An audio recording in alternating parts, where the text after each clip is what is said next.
Prayer by the children.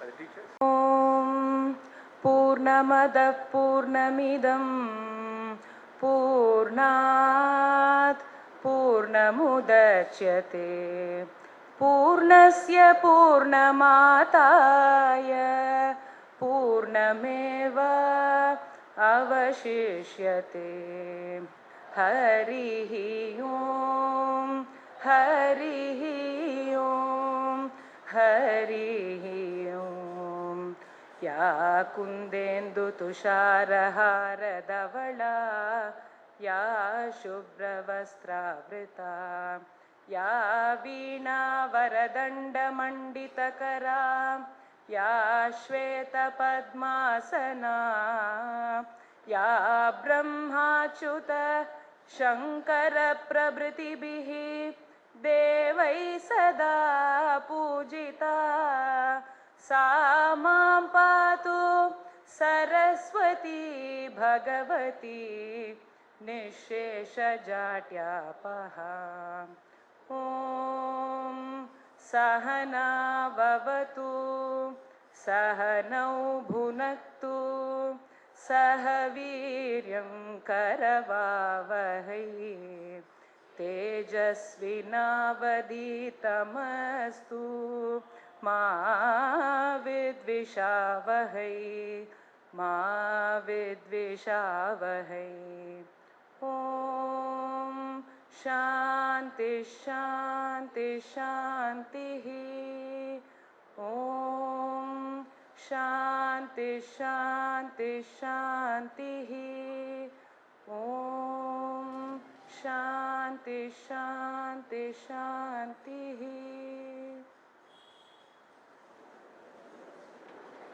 Brings back old memories to all of us, but I think all of you are singing in unison, which wasn't the case in those days.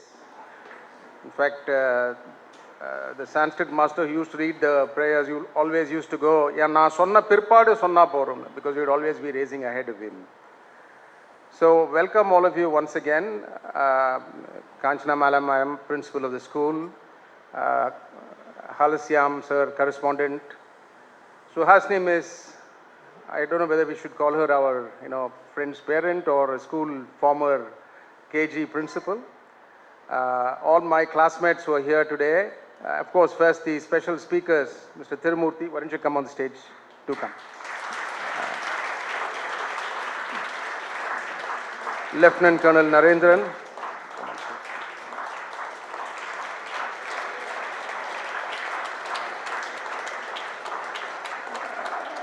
Quite a few of my classmates from 75 are here. Uma Shankar, he was our school pupil leader in our batch. Special applause for that. Ravindran, M.G. Krishnan, Vijay, why don't you come up? He'll also be speaking today. Sudhakar Rao,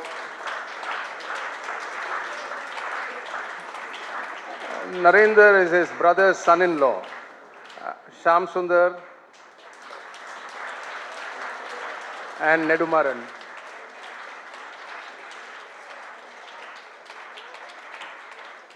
Just to give you a little bit of background, we conceived of this Srinivasan Memorial Lecture last year when our batch was celebrating 50 years after our passing out. So we did three things. One is, of course, we all met with our spouses for a 3-day holiday, but we also wanted to do something for the school and the students. So for the school, we donated a 30 kilowatt solar power plant, which is on top of one of your buildings.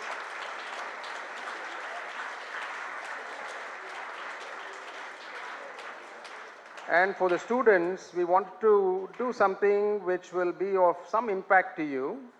So we decided that we will create a lecture series where we bring high achievers, leaders in different fields, to expose you to them and to give you an opportunity to interact with them that will open your mind and horizons. more than watching YouTube, nothing better than seeing a person in face to face and listening to him. So that's the concept behind which we started this lecture series. And to us, there was no better person we could dedicate this to than our beloved principal, R. Srinivasan. He was the principal of the school from 1968 to 1975. And for all of us, he was a friend, philosopher, and guide. Just to give you a little insight, school in those days was much, much smaller. In fact, I think the entire strength of Vidya Mandir when we passed out, or at least from 6th to 11th, there were only 30 children, from 30 in each class. So that's just a little bit more than your 12th class strength today. So that was 6, 7, 8, 9, 10 and 11. School finished at 11 in those days. And it was co-educational till class 5 and boys only from class 6. The fact of this was because it was such a small school, it was almost like an extended family. The teachers knew all of us, the teachers knew our family, they knew our fathers, mothers, they knew everything about us, and we knew people across batches. And that's the reason why some of us have known each other for 60 years and we're still very close to each other. We're all in touch and we regularly meet up as well. That's the kind of bond that Vidya Mandir created in us. We're all fortunate to be in an excellent school where children are allowed to blossom at their own pace. There's no pressure on you. When we were there, I don't know how it is today, we had no exams till class 5, and after that it was only grades and no marks. Nobody was treated differently because he was not good in math or he was not good in something. Everybody was, treated the same. And the difference that made is that all of us came out with a lot of confidence. In fact, that is the reason for the success of so many of us. In fact, when we started looking for speakers for our lecture series, even in our own batch last year, both the speakers were from our batch. There was Dr. Ramana, who was a PhD in economics, and he had served in the IMF and in several hedge funds in the UK. So if somebody in school had told us that he would be a doctorate in economics, nobody would have believed, including the teachers of those days. But that's Vidya Mandir. It allows you to blossom whenever you're ready to do so. The other speaker was Dr. Venkatakrishnan. He is a PhD in aeronautics who spoke about his career in NASA and Boeing.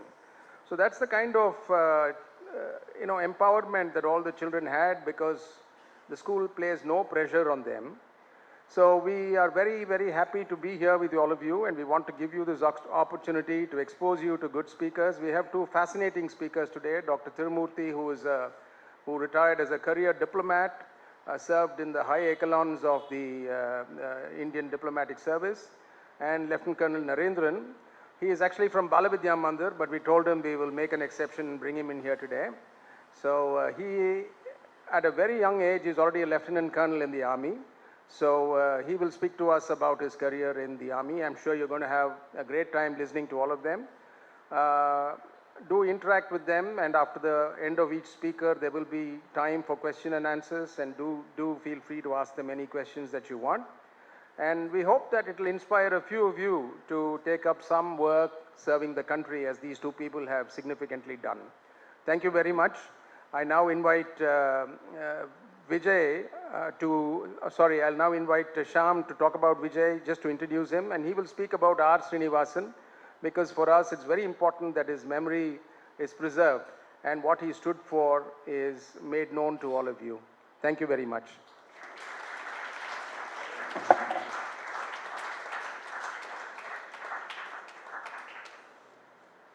Good morning, everybody. It's really a pleasure to meet all you guys.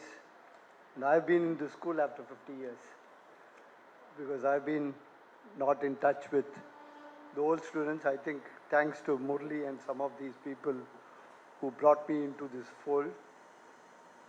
We have been together, though after 50 years, we are all together still.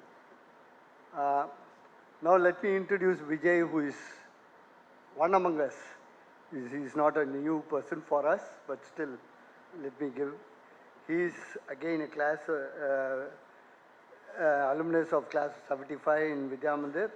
He did his B.Tech in chemical engineering from AC Tech and went to do his master's in chemical engineering from the University of Michigan, Ann Arbor, and second Masters in Applied Sciences from New York University. I think how he jumped from chemical engineering to applied sciences is, we'll have to do an. He worked as a consultant in US Environmental Protection Agency, a government apex body for creating and enforcing environmental issues, ensuring clean air, water and land.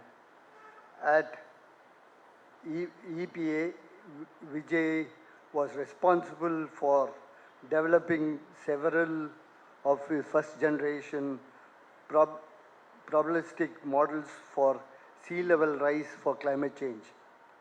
He is currently the Deputy Chief Enterprise Architect in Tokyo Marine, North America, a multinational insurance company.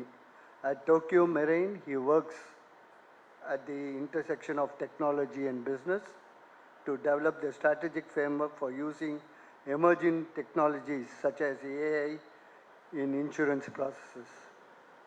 Vijay has varied interests. He plays tennis, he is an amateur pilot, and hope to someday play passable Carnatic music and guitar.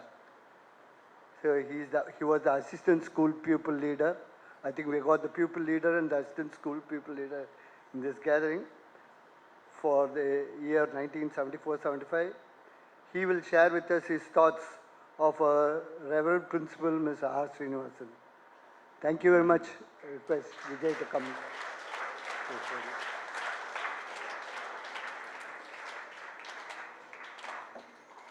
Yeah, thank you, Shyam, for that wonderful introduction. I should probably bottle it and give it to other people to use for different lectures as well. I want to thank Arun for giving me the opportunity to be in front of all of you. It's been 50 years, or as your principal reminded me this morning, 51 years since we've been since I've been at this in the school, and I'm thrilled. I'm thrilled to be here. The two speakers that will follow, T.S. Tirumurti and Lieutenant Colonel Narendran. T.S. Tirumurti is a wonderful writer and a speaker, and Lieutenant Colonel Narendran, I'm sure, has insights and stories to tell. So I'm doubly grateful to Arun for putting me on the stage first, because those two would be really tough acts to follow. So the question, why do we remember R. Srinivasan so fondly? 51 years after we passed out of school, our memories of R. Srinivasan are still fresh in our mind. You know, the truth is we remember people by how they made us feel, right? Did they give us a shoulder to lean on when we needed them? Did they celebrate with us when times were good? Did they give us the self-confidence to believe in ourselves that we could accomplish great things when we put in the work? And R. Srinivasan was all of those. As Arun said, you know, he was a friend, he was a philosopher, he was a guide, and he was all of those things. When a student lost his parent, he would be there day in and day out, consoling the student, giving him a shoulder to lean on. He was always there with an encouraging word. He was always there to celebrate with you. Those feelings never go away. Those feelings from 51 years ago never go away, and that's why we remember him with great affection. And Arun and team have done a wonderful job of creating this annual memorial lecture series in his honor, and it's a great pleasure to be here. So I just want to give you a quick sense for what he meant to us, right? So, as a principal, he was definitely an authority figure, right? No question about it. Generally, when we go in front of authority figures, for any transgression, right, we tend to stiffen up. The body stiffens, the breathing becomes a little bit shallow. Next time, observe yourself when you're under stress, and just get out of your own body for a second and observe what you are doing, right? But with RS, as he was known to all of us, with RS it was a little different. Even when you were hauled into his office for some transgression, you didn't have those really intense feeling of stress because of his demeanor. You know, his demeanor was always calm, it was always pleasant, but he was a disciplinarian nevertheless, right? So I remember a time when we used to wear uniforms on Fridays in school. And the uniform was white shirt, this is not white, khaki pant, this is not khaki either. So I came wearing something that you guys are wearing, olive. And I tried to convince him that it was khaki. He would have none of that. He sent me back home to wear something that was actually khaki and come back to school on the Friday. So he was, but he did it very, very pleasantly, you know, and so that's one thing I want to remember about him, is that while he was a disciplinarian, he was still, you know, he was still there to encourage, he was still there to have a shoulder to lean on. The second thing, Aris was a teacher of history and geography, right? So history start as facts to remember, dates to be memorized, and that's good, you know. Yeah, there are facts to be remembered, dates to be remembered. But the more important thing about Aris was that he was a great storyteller. He was an excellent storyteller. Facts have context to them, right? So facts, and that context is woven through stories, right? For example, you're all students of Indian history. The 1857 uprising of Indian soldiers against the British, depending upon who you spoke to, was either the Indian Sepoy Mutiny or the First War of Independence. Now, Aris intensely disliked the term Sepoy Mutiny, right? He always referred to it as the First War of Independence.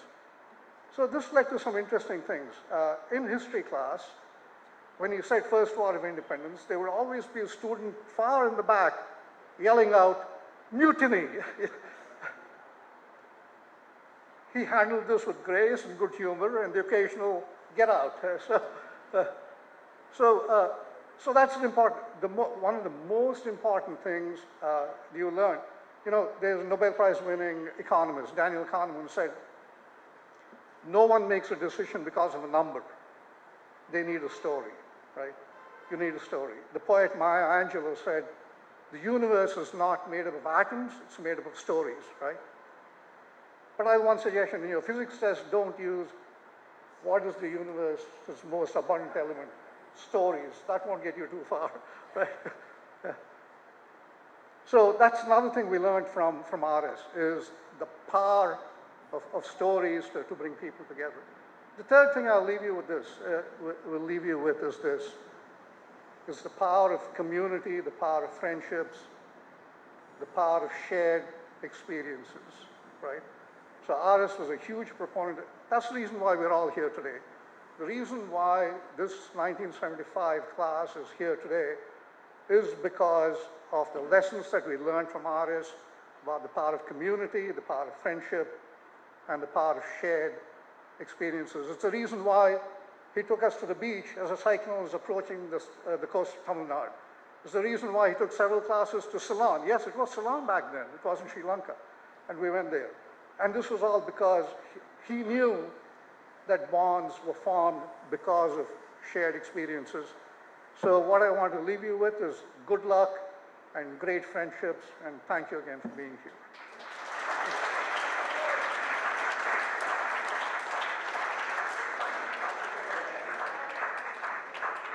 Thank you, Vijay.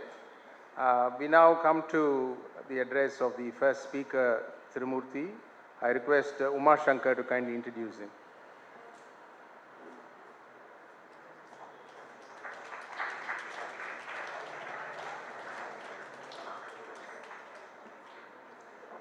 Good morning. I have to start by correcting Arun very badly.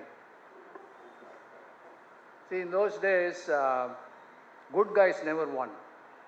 That's why they made me school people leader. So that's the first one. The second one is Arun said we got grades, which is wrong. We also got marks. And if you failed in a subject, you got a red line.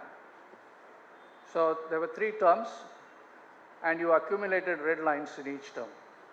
So one of the reasons I became school people leader, I guess, was they counted the total number of red lines that I had, and nobody came even close. Nobody. In fact, when I was in sixth form, which was at that time grade 11, one of the teachers called my mom and said,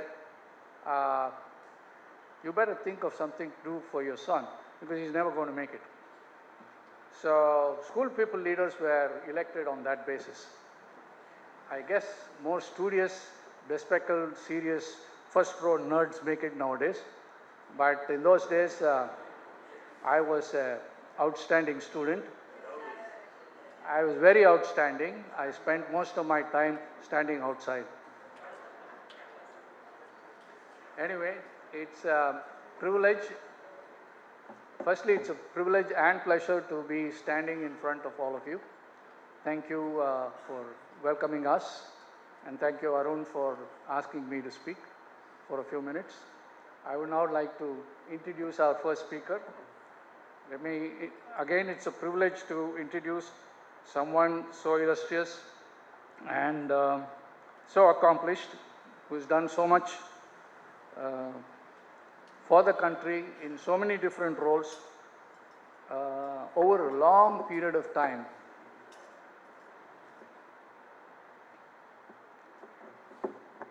I'm going to read this off the introduction. Tirumurti is an alumnus of Vidya Mandir. He's a couple of years or a few years junior to us. He passed out of school and did his graduation in commerce from Vivekananda College. Many of us did, went to Viveka after we finished school in those days. And then he went to study law in Delhi University, after which he wrote the Indian, UPSC exams to get into the Indian Foreign Service. He joined the Indian Foreign Service and served in many positions in Cairo, Geneva, Gaza, Washington DC, Jakarta and Kuala Lumpur. He actually speaks Arabic. He served as a secretary in the Ministry of External Affairs in New Delhi. He was also the first Indian representative to the Palestinian National Authority. He also was India's permanent representative to the United Nations.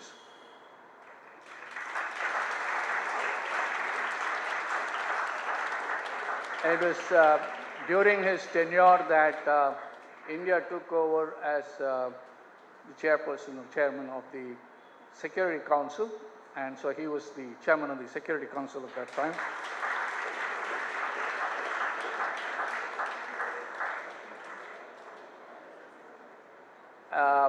He has defended India and spoken for India numerous times in numerous forums, including the United Nations. He is currently the Distinguished Professor of the Indian Institute of Technology, Madras, and into the steering committee at the Deccan Center for International Relations, Chennai. So please welcome Mr. Tirumurti.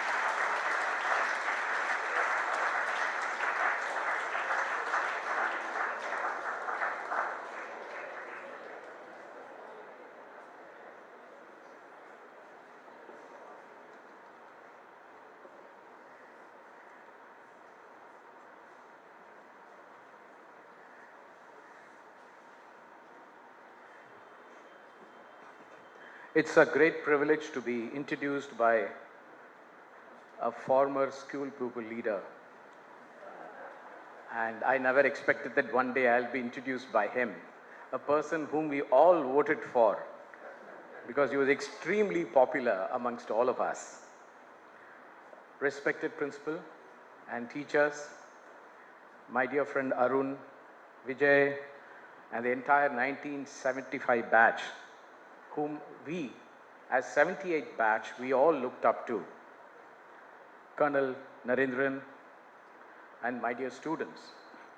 Let me say it's a great pleasure to be back in Vidya Mandir, and it's an even greater honor to be part of the R. Srinivasan Memorial Lectures. And I'm delighted to have this opportunity to meet all of you and share some of my thoughts.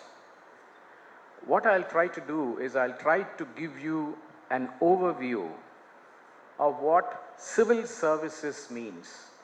The IAS, the Indian Administrative Service, the Indian Foreign Service, the Indian Police Service, and other services. And I'm not here to lobby for civil services, but I think this is a perspective you may not necessarily get from many of the speakers whom you may have listened to.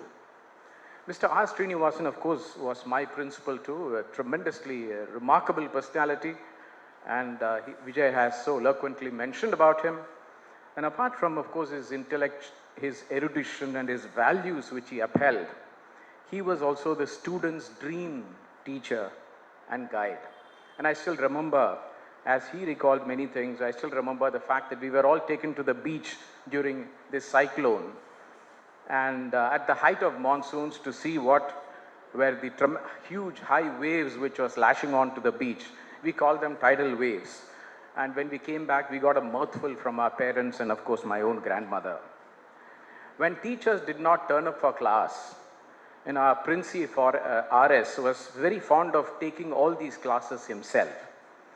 And instead of sending substitute teachers, because by coming himself, he got an opportunity not to teach the subject, but to regale us with stories of personalities who fought for independence.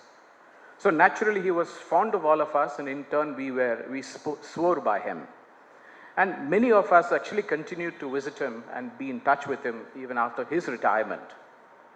But if there was one single trait which defined Princi RS, it was his abundant love for the country, his patriotism. Serving the country was one of the highest priorities for Mr. Srinivasan. Interestingly, today you have actually two speakers who have served or continue to serve the country in their respective capacity. One is, of course, me. I was an officer in the Government of India from the Indian Foreign Service. I retired 3 years ago.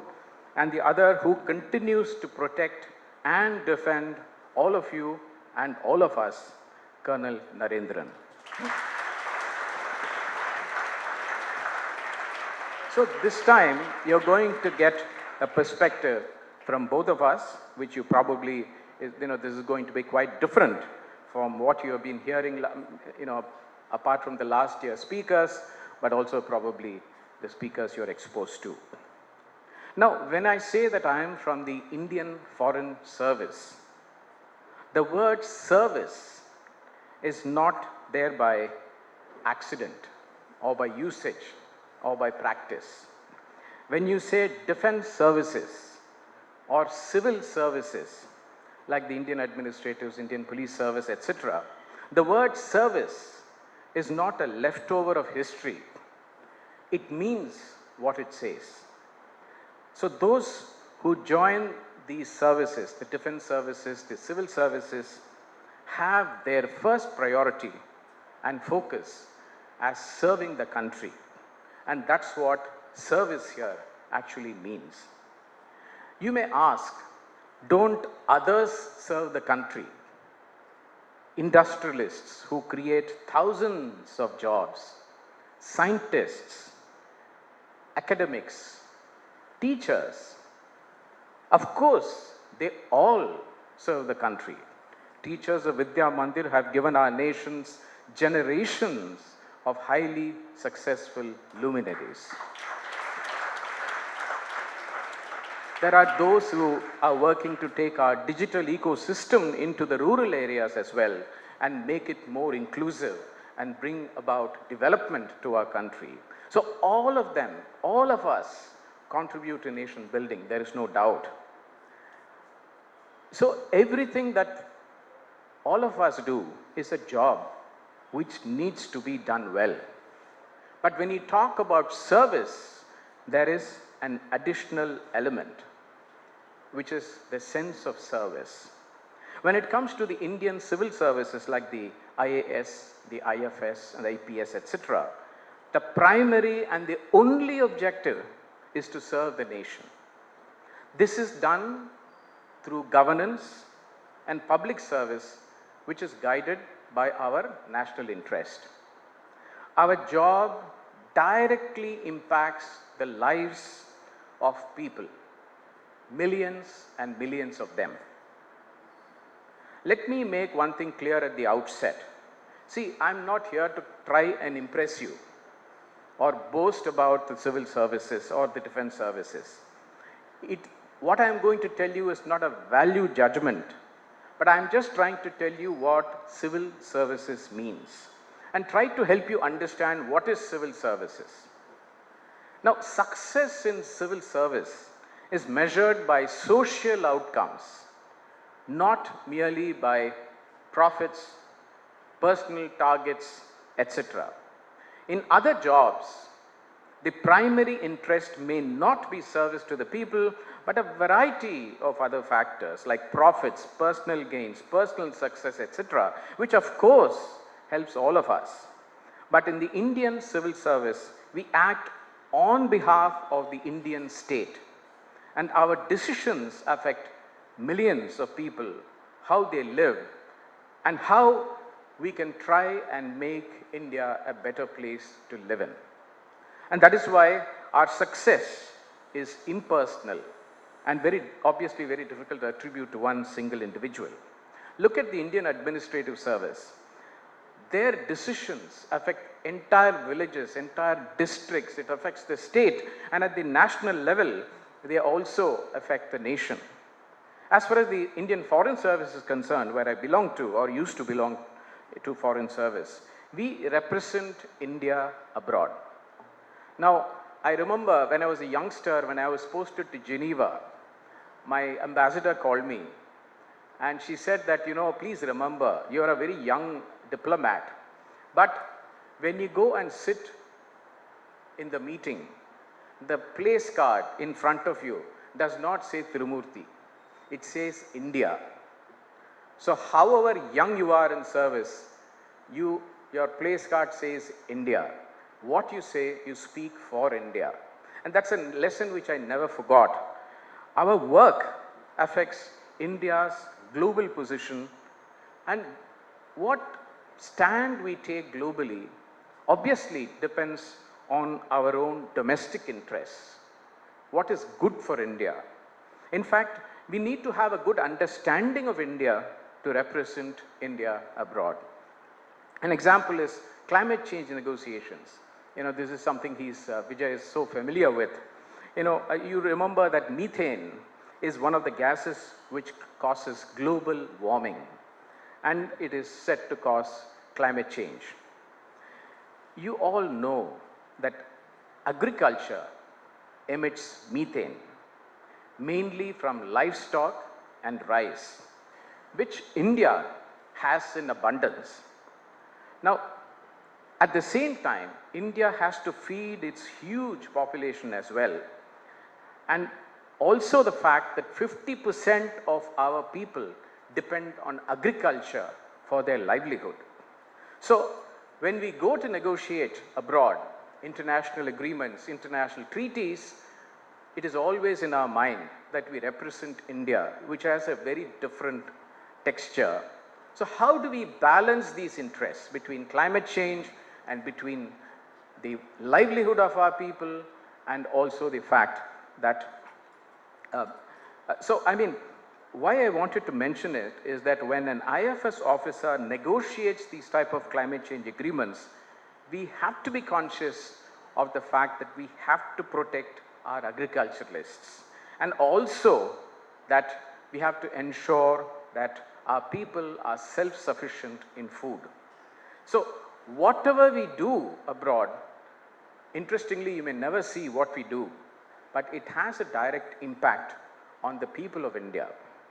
So civil services prioritizes public good over organizational performance. In effect, we exercise sovereign authority. Further, in civil services, the diversity of experience which we have is probably unparalleled in any other job. The IAS, for example, he looks after the development of the country. One day he deals with finance, another day he deals with health, another day with education, rural development, industry, urban affairs, agriculture, environment.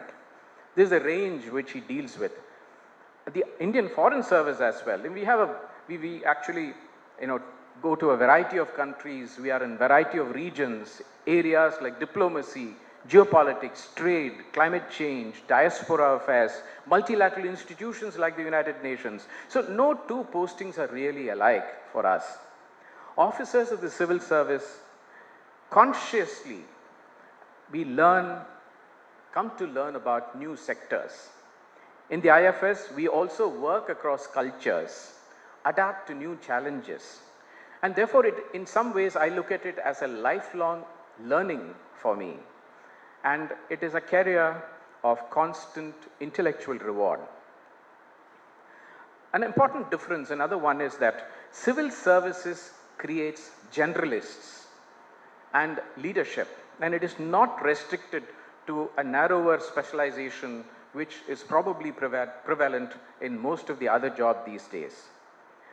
In civil services, you can see actually young officers who are entrusted early in their professional careers with real authority and responsibility, which is probably unmatched in other careers. They deal directly with people at the village or district levels. Therefore, leadership at a very young age, this is what the IAS officer gets. He gets to lead districts, he gets to lead departments, and he gets to lead major programs, and these youngsters are all in their early 30s. IFS officers, we of course represent India abroad, we negotiate agreement, we manage complex international relations very early in our careers. So responsibility and leadership comes to civil services at a very young age. And civil servants also operate in a variety of conditions. Some of them are very challenging and can be very difficult.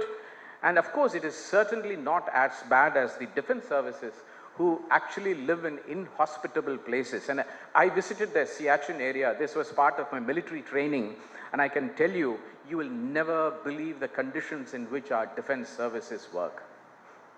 But still, civil services also face challenging conditions like the conflict zones and conflict areas, backward districts, and crisis situations, etc. And in the foreign service, as he was mentioning, I lived in Gaza Strip. All of you by now must be familiar with what Gaza is. And you just had a war and probably having a war. But I lived there in Gaza for more than 2 years. And at least when there is a crisis here, you can say I lived in a crisis in India. But in a conflict zone, you are in the midst of Palestinians in a place which is like an open prison.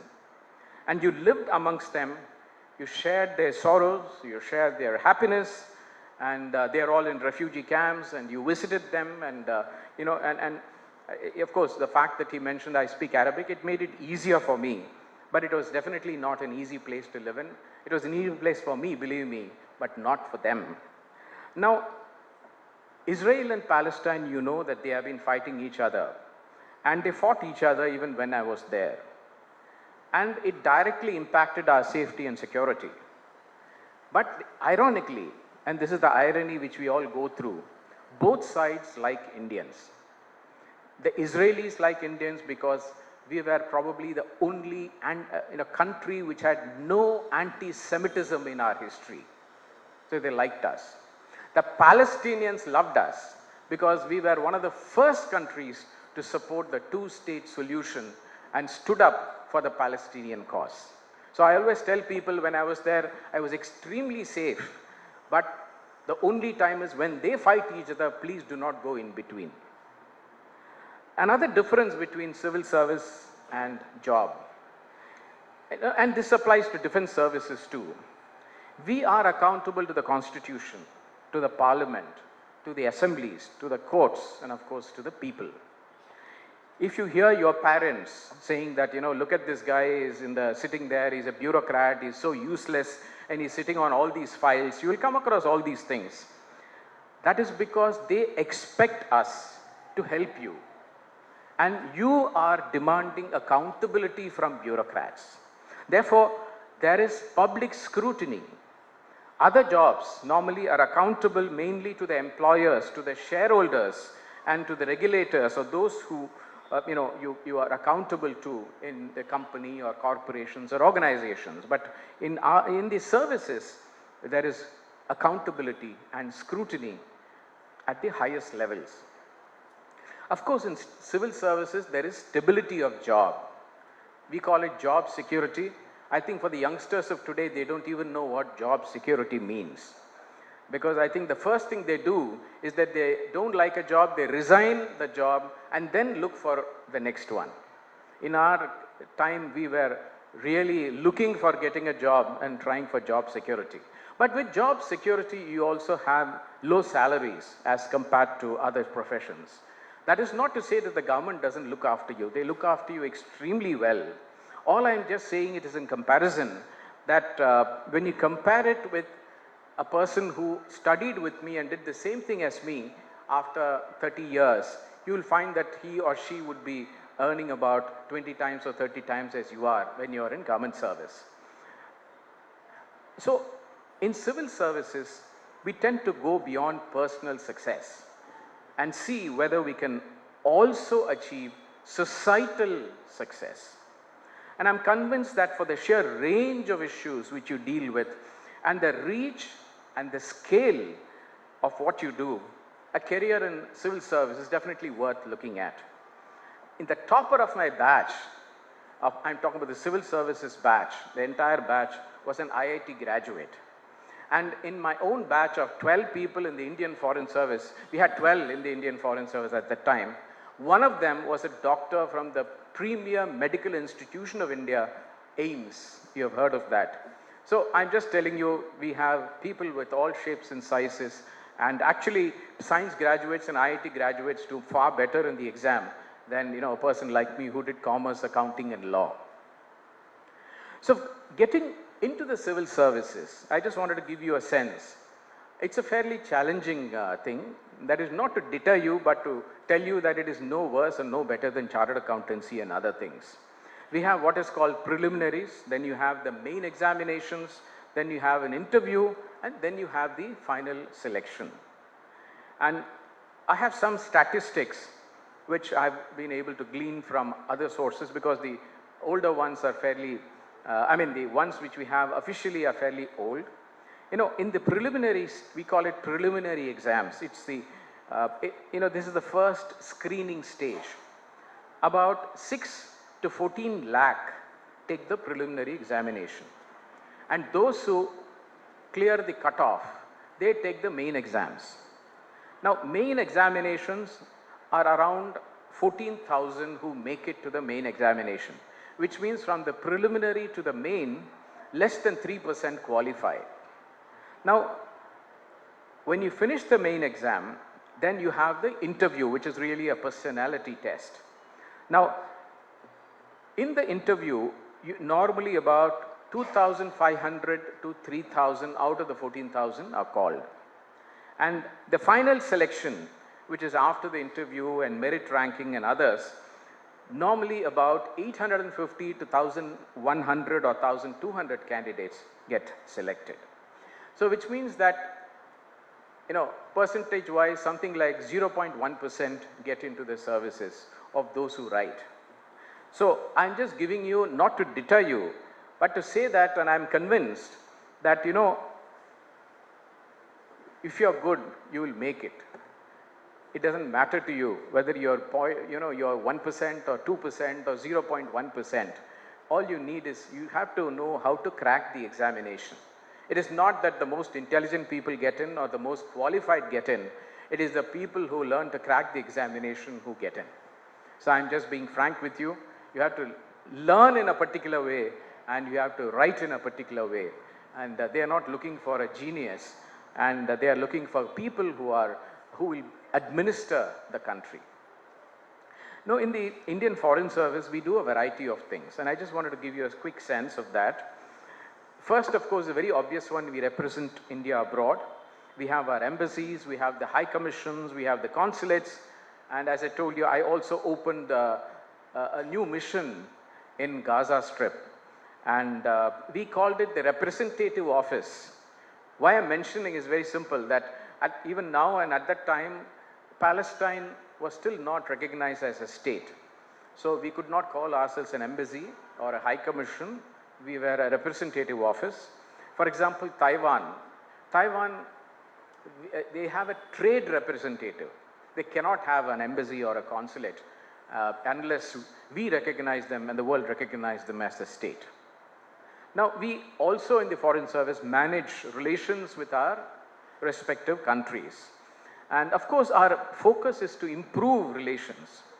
But even more important than improving relations, it is to try and further the national interests of India in these countries.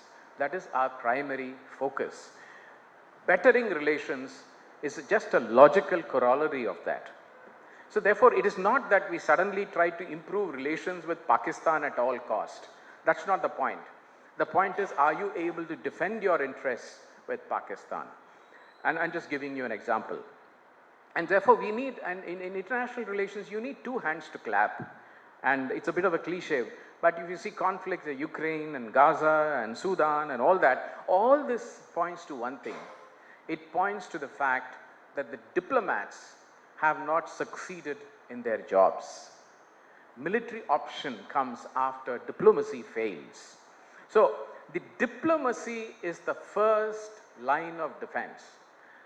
The next line of defense is Colonel Narendra. That is how it comes. If we fail as diplomats, he has to take over. Our job is to protect him, and his job is to protect all of us. That is how it operates.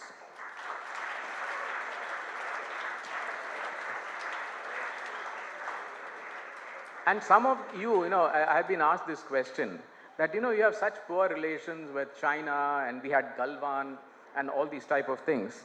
So, do you also have bad relations with the Chinese ambassador? That does bad relations to the country also translates into bad relations with your counterpart? Actually, no. Because I give always an instance. When I entered the Security Council, the Security Council has 15 countries. So, India was one of the 15 countries. So, when I entered it for the first time, there were 14 other ambassadors.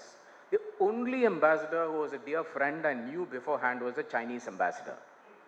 And this was right in the middle of the Galwan problems we were having with China.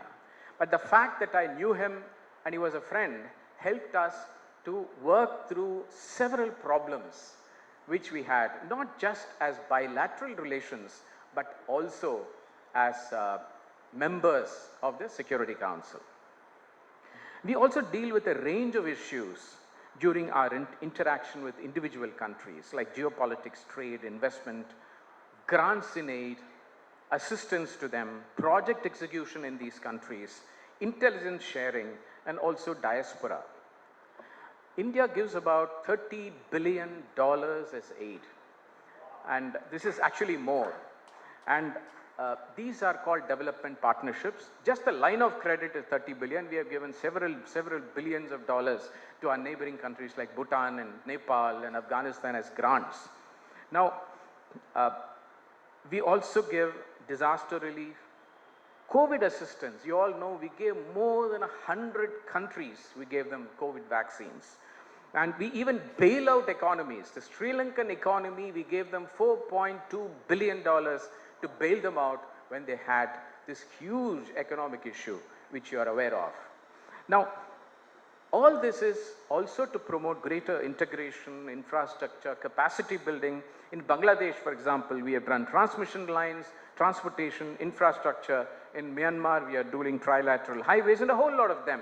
With Bhutan, we have practically supported them since our independence. So, why I'm mentioning all this is that our dealings with these countries are very, very comprehensive. It is not unidimensional. It is multidimensional and encompasses a range of things. Another major part is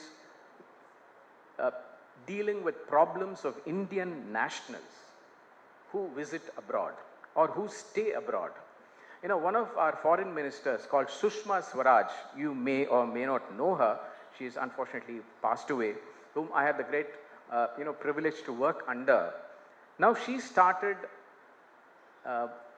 what is it called? Tweet diplomacy.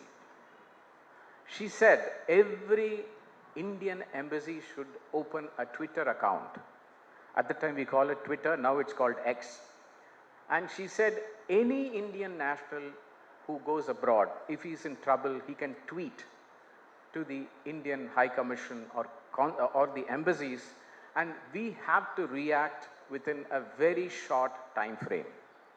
And so why I'm saying is, what we were before, now we went directly to the people. Every human being, every Indian who was abroad could access us in real time. And this was a great revolution she did, she brought diplomacy to the people of India when they are abroad. Even when workers in the Gulf, we have death of tourists abroad, they have illegal migrants when they are stranded, many people lose their passport. So in Malaysia, where I was as High Commissioner, we spent 2 crores per year only to help Indian nationals. I just wanted to mention, because it is not about reaching out to them. We actually put money in, Government of India's money, to help Indian nationals. We spend 2 crores per year to help them. We also deal with the diaspora, who are not Indian nationals but who are Indian origin people, people of Indian origin. And many of the diaspora actually acts as assets for us. In the United States, the diaspora has a very long time, they have spoken for India. They have taken up issues relating to India. They are of course US nationals, but they take up these issues. We indulge in cultural diplomacy. I don't have to elaborate too much on that. Technical cooperation has become a very, very important aspect of the work of the Indian Foreign Service. And this has come to the forefront. India is becoming a digital power, the digital infrastructure, public infrastructure. These are all things which we now deal with abroad. Multilateral bodies, the United Nations, the Quad, the BRICS, we have become the president of BRICS now. So I think these are all things which we deal with. And the most important thing as a human being, not as a professional, but just as an individual in the Foreign Service, one tends to look at the diversity of countries. It opens your mind out, because sometimes you can become very chauvinistic about India. And, we think it is all about ourselves. India has so much to give the world, which is true. But you don't realize there is so much the world can give you. And that is a lesson which you get to know at a reasonably young age. For example, in Indonesia, not many of you may know that they have a currency called rupiah. In the rupiah currency, what they had was the picture of Lord Ganesha. And I'm talking about Indonesia, which is the largest Muslim country in the world. And in their currency, they had a picture of Lord Ganesha. So these are all things which we do not know till we actually land up there and realize how integrated we are intellectually with countries without realizing it, particularly in Southeast Asia.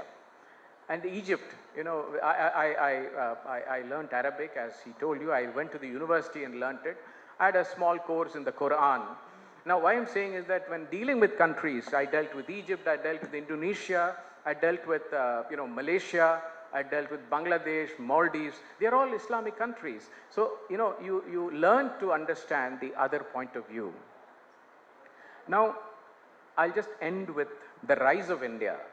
See, India is definitely rising as an important country. We are the 4th largest economy, but more than that, we are a civilizational country. We have so much to offer to the world, as I said, without being, beating our chest about it. But yes, we are a power which is on the rise. Now, when we are on the rise, when you know that you are a country, a country which can contribute to the rest of the world, then the work of the civil services, the work of the Foreign Service particularly, it becomes extremely complex. It becomes varied and it becomes very challenging. And India has always had a larger than life role in the world. And this was, you recall that, at the time of Prime Minister Nehru, he had, a personality which the whole entire world, stood up and recognized that he was a very different kind of leader of a country when he became the Prime Minister. And look at India. India became original member of the United Nations in 1945, even before we became independent.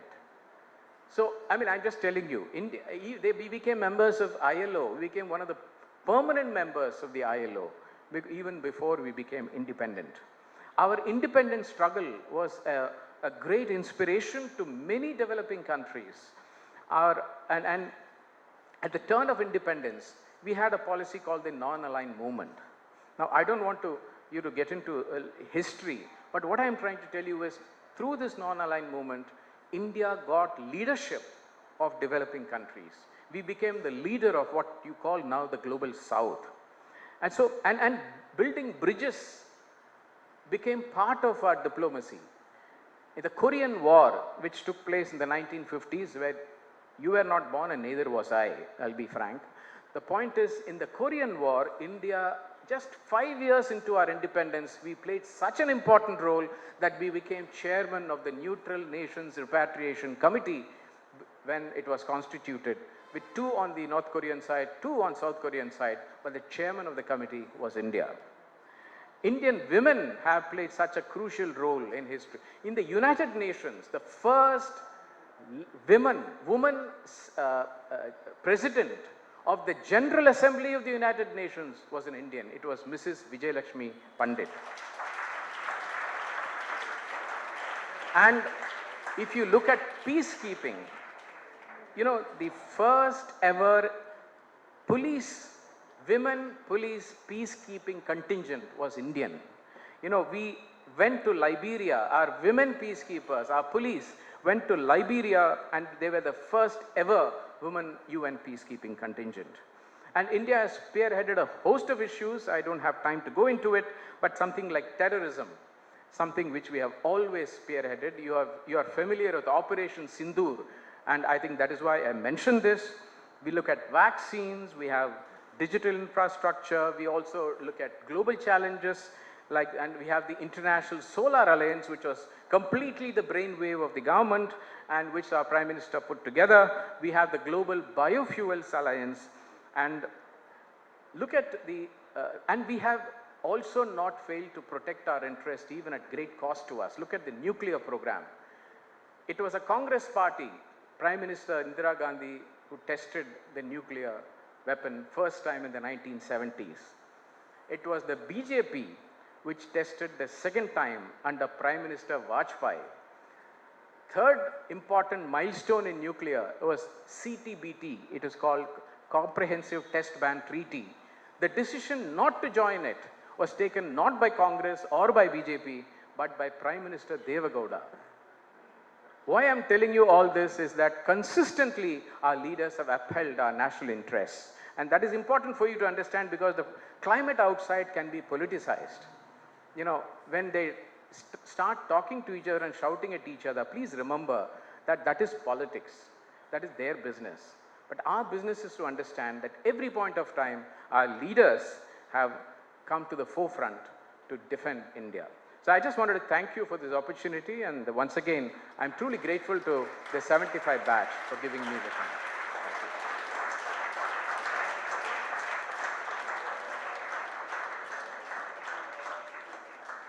That was absolutely fascinating. Many of us, if we were 50 years younger, we would have tried to look at the foreign service, though I don't know if we would have qualified. Thank you very much, Tirumurti.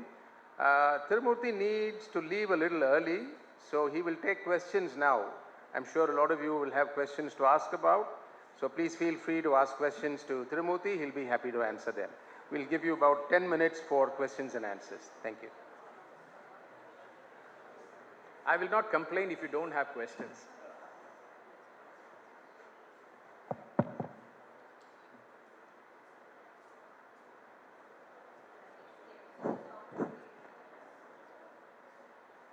If you don't have, don't worry. No, no, it's fine. Oh, there, I think there is. Hello, sir. I'm Vivek, and you mentioned your time in the Security Council, sir. So I wanted to ask you what your thoughts were on the provision of veto powers for the P5 countries in the On the? the provision of veto powers for P5 countries in What is the it? Yeah. in the Security Council. So what are your thoughts on these provisions, sir? Do you think the power is being misused by the certain countries that have this ability, or what are your thoughts, sir? Yeah. No, thank you. See, what are veto powers? Please sit down. You don't have to stand.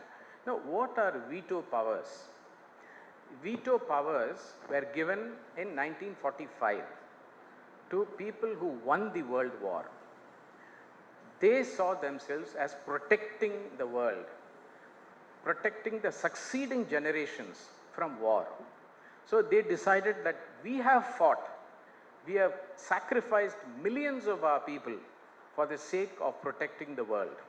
So let us not belittle the importance of veto, because they said that another world war should never happen, and we will be guarantors of that. And that is why the veto powers came. So therefore, let us see it in perspective. Veto powers were extremely important for a very long time.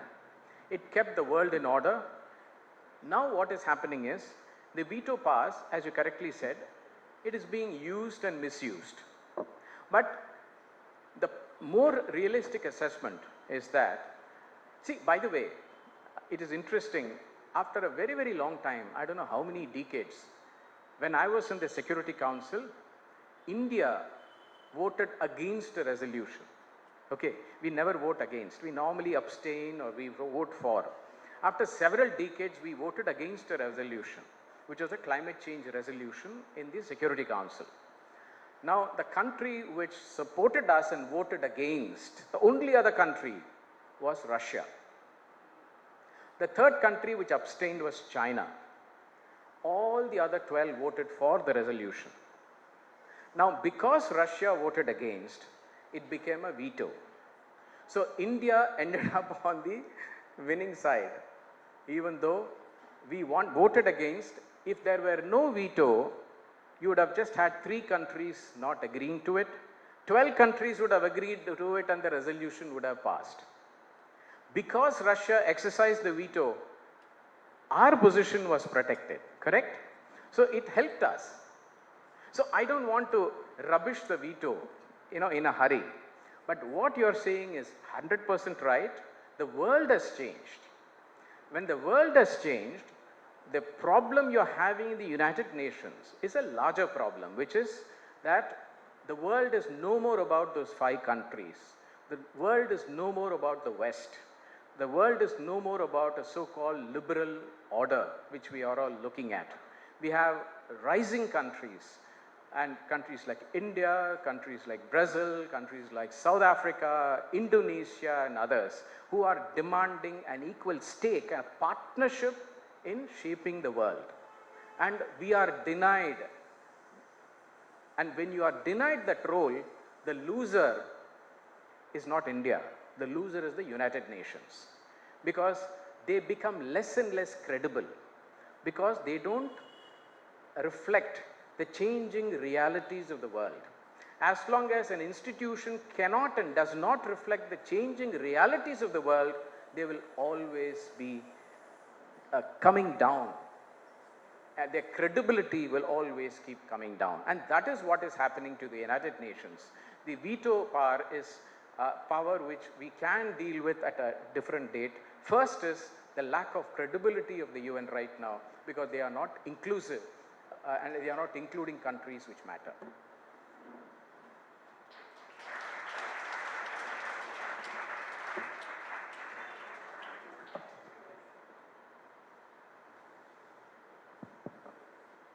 I'm Sudiksha, sir. If a person were to attempt to write the UPSC examinations, how would you go about preparing? When should you start? And what are the steps you should take before you attempt the exams? See, I think you see what is your cutoff date. Okay, some people, when they finish graduation, they are still young and they don't meet the age criteria. So when I finished my graduation in commerce from Vivekananda College, I couldn't write the exam because I was underage. So I took I did my post-graduation in law, and finally I took the exam. So by the time I finished law, I also had cleared the UPSC. Now, second is that, so therefore you prepare a year before you actually want to write. And I think year is a reasonable thing. People do for, it's not like the, people start engineering, they study at the age of 6. By the time you get into first class, they start doing engineering exam. No, don't get into all this. You'd study 1 year properly, along with whatever subject you're doing. Don't sit at home and read, for heaven's sake. This is a time for you to study. It is not the time for you to just sit at home and prepare for the entrance exam. Okay, that's one. And I'm telling you because just yesterday, I had a mock interview with some of these candidates. Some of them have sat at home for 3 years preparing for the UPSC. For heaven's sake, don't do any such silly things. You take 1 year, prepare for it, take the examination, and it is a preliminary examination where most of the weeding takes place. Then comes the main examination, and then you go to the next level. So 1 year is fine. Focus your energies on how to crack the exam. But at the end of the day, it is also about you generally accumulating, a fair degree of general knowledge about what are things and all that. But it is also slightly more technical because it tests you on, I think, 2 of your subjects. And you have to have 2 subjects to write. So normally one subject would be the subject you have done your graduation in. But normally another subject people struggle to figure out what should be the second one. That is where you will have to prepare that particular subject separately. Okay, in my case, I was slightly fortunate. I did commerce and accountancy as one paper. But because I was doing law in my post-graduation, I did law as my second paper. But some people take sociology, for example, or history. So which means that you have to study separately for that particular subject. Because they may be doing engineering, IIT, but they may want to do something else. Because one paper is there for them, and other paper has to be. So for that, you please make sure you study separately. Make sure that you are reasonably confident in the second paper also. So that's my advice to you. So thank you very much. I think, okay, I'll take the last question. I think I should not cut into Colonel Narendra's time. Good morning, sir. My name is Krishna. So a few days ago, the United States under Trump's administration captured Mr. Maduro, the president of Venezuela, on the pretext of narco-terrorism charges, and they've taken him for prosecution. Sir, my question is, as a diplomat yourself, what do you think was the actual motive behind this? Do you think it is an attempt by the United States to establish their sphere of influence on the rest of the world? Or do you think it is actually narco-terrorism that has been the motive for this capture, sir? I just wanted to know your thoughts on this. Yeah. See, when you write those questions, preliminary questions, and you have 4 answers, you tick one of them. One says all of the above. So I'll tick all of the above. Okay. What he has done is absolutely contravention of international law, and there is no doubt about it. It is nothing but a coercion, and there is no doubt about it. But it is also a fact that that Venezuela had poor leaders, and it is. But at the same time, just because you have a poor leader, it doesn't mean that you go and take the person out. So this is not acceptable. It has also been partly because, yes, narco-terrorism, whatever you call it, that has played a part. They have claimed that has played an important part. I don't see any reason to dispute that. At the same time, it has also been about securing oil, because Venezuela has the largest oil reserves in the world. So it has been, because there has been a history. Exxon, Mobil and all that were kicked out of Venezuela earlier, and a whole lot of history is there. It is also, they say, about the US dollar, because if you have a deal to sell Venezuelan oil to China based on the yuan, then it impacts the dollar as a currency. And in the 1970s, that was the deal which United States struck with the rest of the world, that oil will be sold in US dollars. So they feel that was another. So there are various dimensions to this, and none of these dimensions really support what United States has done which contravenes international law. But at the end of the day, foreign policy, my dear friends, there is no right or wrong. I'm telling you frankly, there is all grey. Thing which someone asked me yesterday, that in Myanmar there is a military government, but we are not calling for an inclusive election. But in Bangladesh, when the elections have left out Awami League, which is one of the most important parties, we are calling for inclusive elections. So someone asked me that why are you not calling for inclusive elections in Myanmar, but you're calling for inclusive elections in Bangladesh? I mean, it's a legitimate question. We deal with countries like Afghanistan, where women don't have any say. Women are stopped from going to schools and colleges. You have to deal with them. So there are countries which come in various shapes and sizes. It is very, very difficult for diplomacy or for many of us to figure out what is the correct thing to do in a situation. There's nothing like a correct thing. There is nothing like a wrong thing. In diplomacy, we operate in a huge gray zone. Thank you.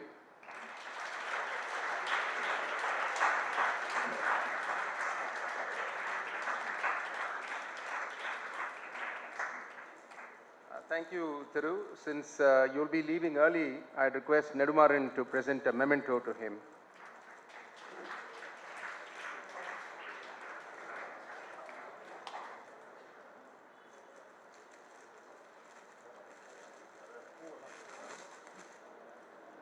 This is a special memento which we created just for this occasion. I'm sure you'll value this.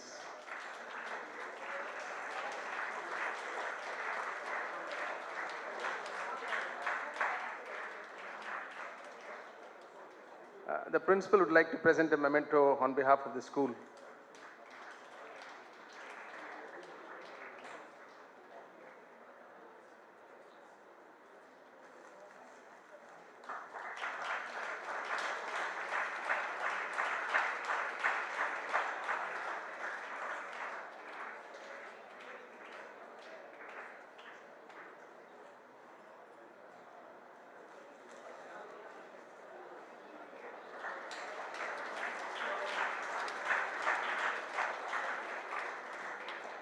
We now move on to the second speaker, Lieutenant Colonel Narendran. He'd like to make a presentation, so can I request that the dais be cleared, please? Table. While the dais is being cleared, I'd like to welcome my classmate Arvind Rajagopal. He is in line for one speaker here, probably next year. And he pretty typically exemplifies what I told you about Vidya Mandir. He went on to be, his graduation was in electrical engineering, but then he went on to do a PhD in sociology, and he is now a doctorate teaching in New York University about media studies. I'm sure you'll find him an interesting speaker next time. Give a loud round of applause if you need him next year. So I'm sure you'll have a lot of questions to ask him when he comes up. We also welcome Sudarshan Rao. He is the father-in-law of the next speaker and our junior in school. Welcome, Sudarshan. Thanks for coming.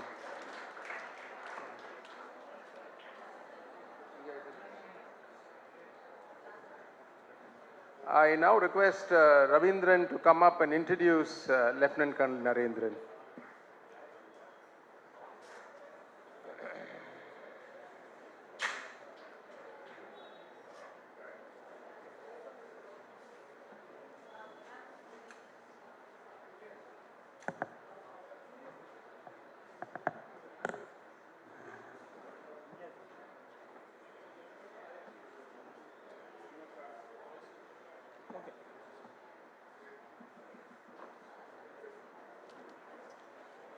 Respected principal, respected teachers, my dear schoolmates, batchmates, my dear students, welcome you all to the next speaker presentation.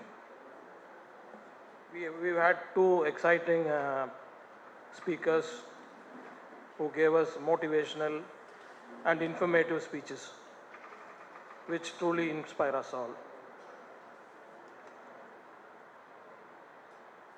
Lieutenant Colonel Narendran did his schooling in Balavidya Mandir, as Arun already mentioned, and went on to complete his B Electronics and Instrumentation. He then he became a application engineer. That was then when the military bug bit him, and he joined the Indian Military Academy in Dehradun in 2012. He was then commissioned in the Indian Army in June 2013 in the Regiment of Artillery, and served in many cities, Poonch, Binnaguri, Kolkata, and Sigar as an artillery officer. Thank you. He was commissioned in the army, we've seen that. He then became a pilot in the Indian Army Aviation Course and got his coveted wings in 2017. He has over 1,600 hours of flying experience and has flown from desert to high hills. He has served in Pathankot, Nagrota, Bathinda, and is presently with the 37 independent REES and observation flight. Not only does he fly in some of the most challenging terrains, but has led a multitude of missions in counter-insurgency and counter-terrorism as part of Operation Rakshak and Operation Meghdut, where he was mission leader in the spectrum of high altitude operations. At this young age of just 37, Narendra has already a Lieutenant Colonel, a rank which is more than a major, with the authority to command a battalion of 6,000 to 8,800 soldiers, 600 to 800.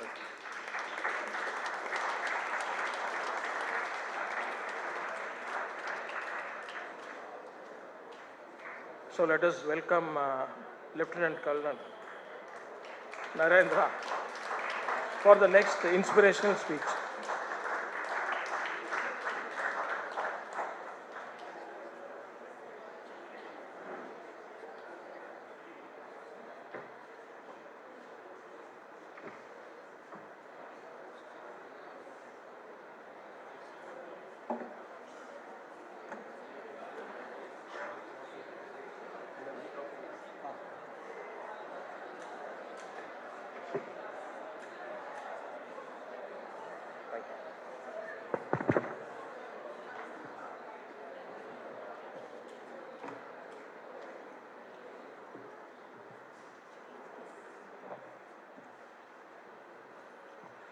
Respected principal, teachers, students, batch of 75, Jai Hind and good morning to all of you. Jai. Can you hear me at the back? Yeah. Firstly, I'll thank Tirumurti sir. Wonderful speech, very inspiring for me, and I'm sure they were also caught up in it.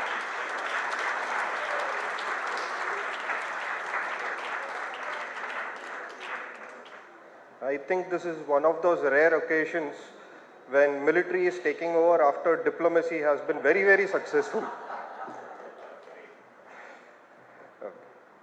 A small introduction about myself. I am Lieutenant Colonel Narendran from Army Aviation Corps. I have 13 years of service, 4 years as a gunner in the Regiment of Artillery, and 9 years as a pilot in Army Aviation Corps. Like already.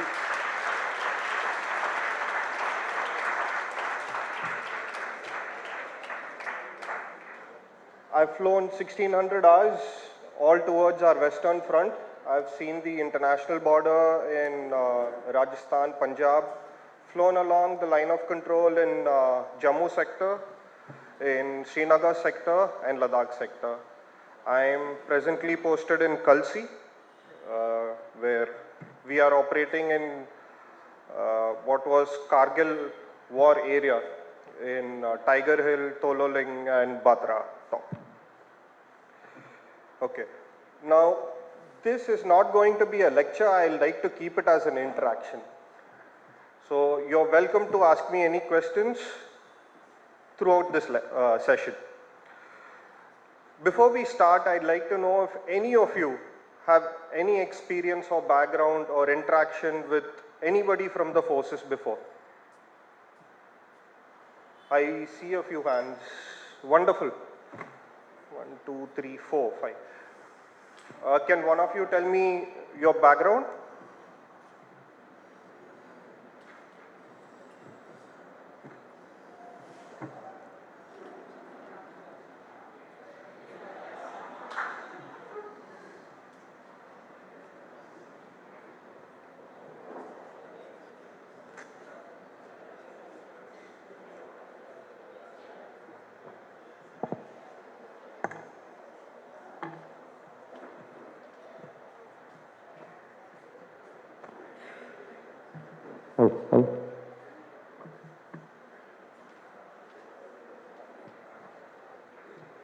Thank you, same here.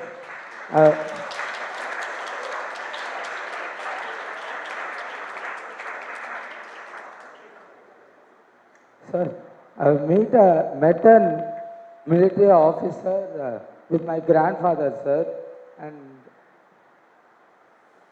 I met him in Delhi, and I didn't really have much of an interaction with him, sir. I just said hello and introduced slightly, sir. That's all, sir. Wonderful. So don't worry, we'll interact more today.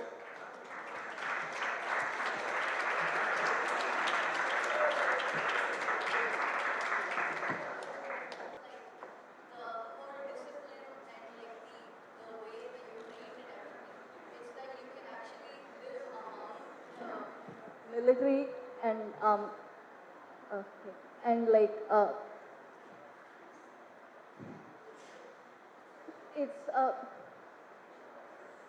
okay, it's because like the way you are the way you integrate within the army and with your, I don't know how to, okay. Okay, you're more or less there. You're on the correct lines only. I'm sorry I didn't get your name. Swati. Okay. Okay, Swati was more or less there, but let me cover the remaining portion of it. It's a way of life because anywhere you go, you would have noticed in any military institution, they'll write with big and bold, service before self. That means 24/7, 365 days you're on duty, correct? So when you're always on duty, do you have time for anything else? Do you have time for personal life or something like that? No. No? Do we? No. It's not right. We do. Only thing is, personal life, work life, both are integrated now. Okay? So when that happens, what happens is you have a shared value system with a variety of people. Okay, he could be from Rajasthan, I am from Chennai, Tamil Nadu. We share the same value system. He'll celebrate Pongal with me. I will celebrate Eid with somebody from Jammu and Kashmir. Okay, so you're integrated like that. Okay, when that happens, there's something else that comes along. You'll notice that we all share a very similar habitual behavior. You can, from far away, you'll notice somebody, he's tucked in his shirt, nicely he's put belt, he's walking in a certain way, he's using certain words in English. He could be from the forces. You have this impression, right? That is because of this way of life. We share a way of life. Okay. Like how your 75 batch is your good brotherhood, they're all sticking together even now. Brotherhood is also one big reason why it is a way of life.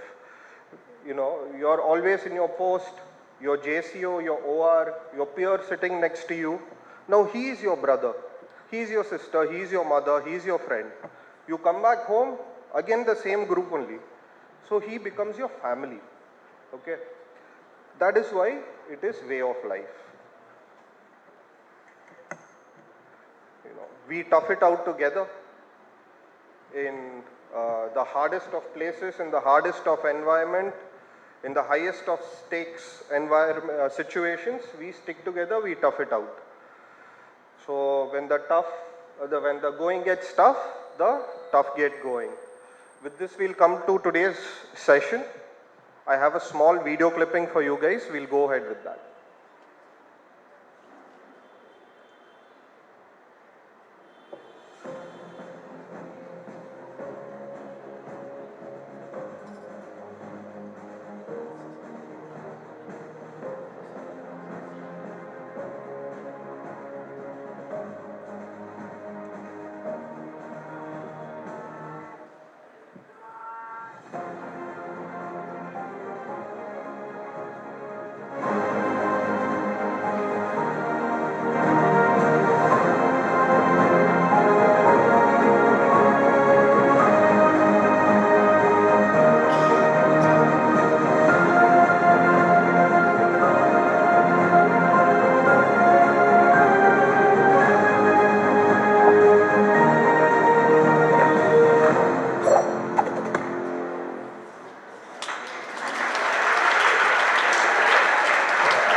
The aim of today's session is to acquaint you guys with the ways of the army and share some experiences in forces.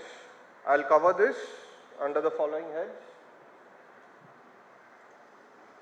Why I chose the Indian Army, avenues and opportunities for everybody here in the Indian Army, how's life serving in the army, and for all those who are interested, a gateway to the forces. Okay, before I come to this question of why I chose this profession, why I chose the army, I'll share a very kutti story about how I chose the army. It was 99, I think I was 11 years old, 6th standard, much younger than you guys. Something very prominent was happening in the country in the month of May 99. Anyone? Yeah. Kargil war it hadn't started, but it was there in the news. Okay. So like a very typical Tamil family, in my house the newspaper first goes to my grandfather, then my father, then it goes to the entire hierarchy, then I used to get it in my hand. So I was very curious about what was happening in 99. So, I used to wake up at 6 o'clock, run to the beginning of my street, pick up the newspaper, read it on the way back home, nicely fold it and hand it over to my grandfather. That built up that curiosity. What is happening out there? And every day when I saw the newspaper, I saw young faces like you guys, not very far from where you are. 20-year-old guys, 21-year-old guys, 19-year-old guys, and girls. Okay, they were sitting in the front and toughening it out. So every day, you would have heard of Captain Vikram Batra? Yeah? You've seen the movie? Yeah? Okay. So Captain Vikram Batra was one of the soldiers who had fought it out in 99. Similarly, there were many more. There was one more Captain Manoj Pandey. Movie hasn't come. You'll know when the movie comes. Okay. Then there was other riflemen also. Sipahi Yogendra Singh Yadav. Have you heard his name before? If you haven't, the movie Die Hard was made after him. Okay. He had 18 bullet wounds in Kargil war, survived the 18 bullet wounds, and is one of those rare, Paramveer Chakras who's still alive. He retired from the forces as a Subedar Major, honorary captain, but he's one of those rare people. So these stories started inspiring me. And the year after that, I think 2000, my school took me on a tour to OTA. You would have heard of it? You've heard of it? Officers Training Academy. It's here only in Chennai. So all of us had gone there to OTA and we were sitting looking at all the equipment display, and fortunately had the chance to look at a passing out parade. Have you guys seen passing out parades on YouTube? So I had the chance to look at a passing out parade live when I think I was 6th, 7th standard. Now, rest of the students over there, they're very interested in looking at, on the drill, the glamour of the uniform, how smart everybody looks, how in unison everybody are walking, doing their drill. I was also interested looking at it, but I could notice the smaller things.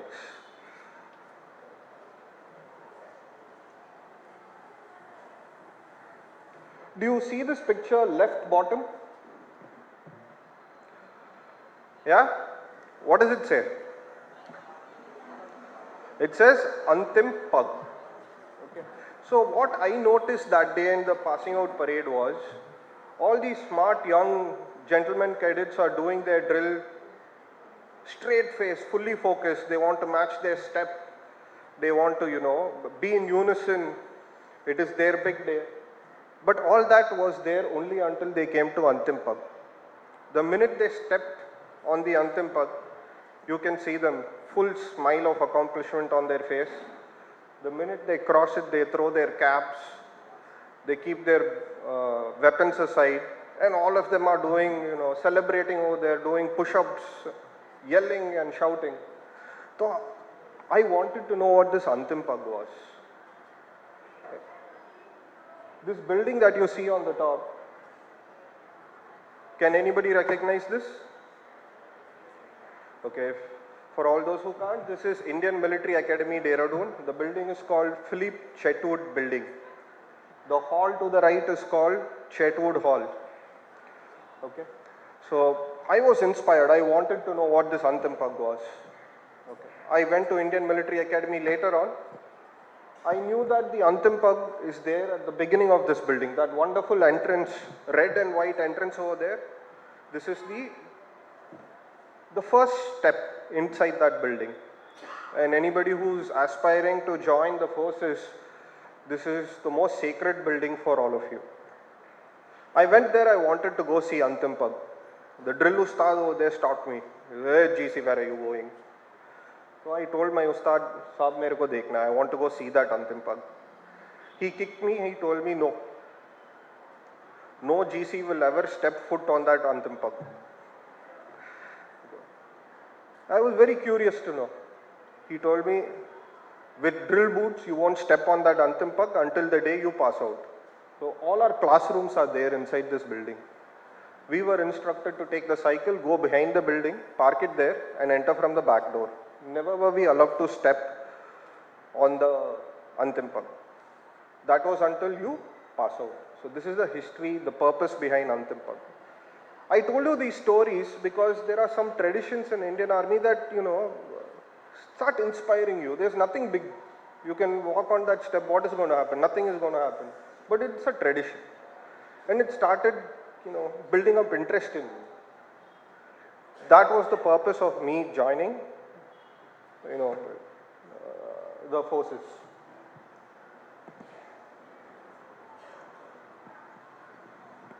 Okay, this is the Chetwood wall.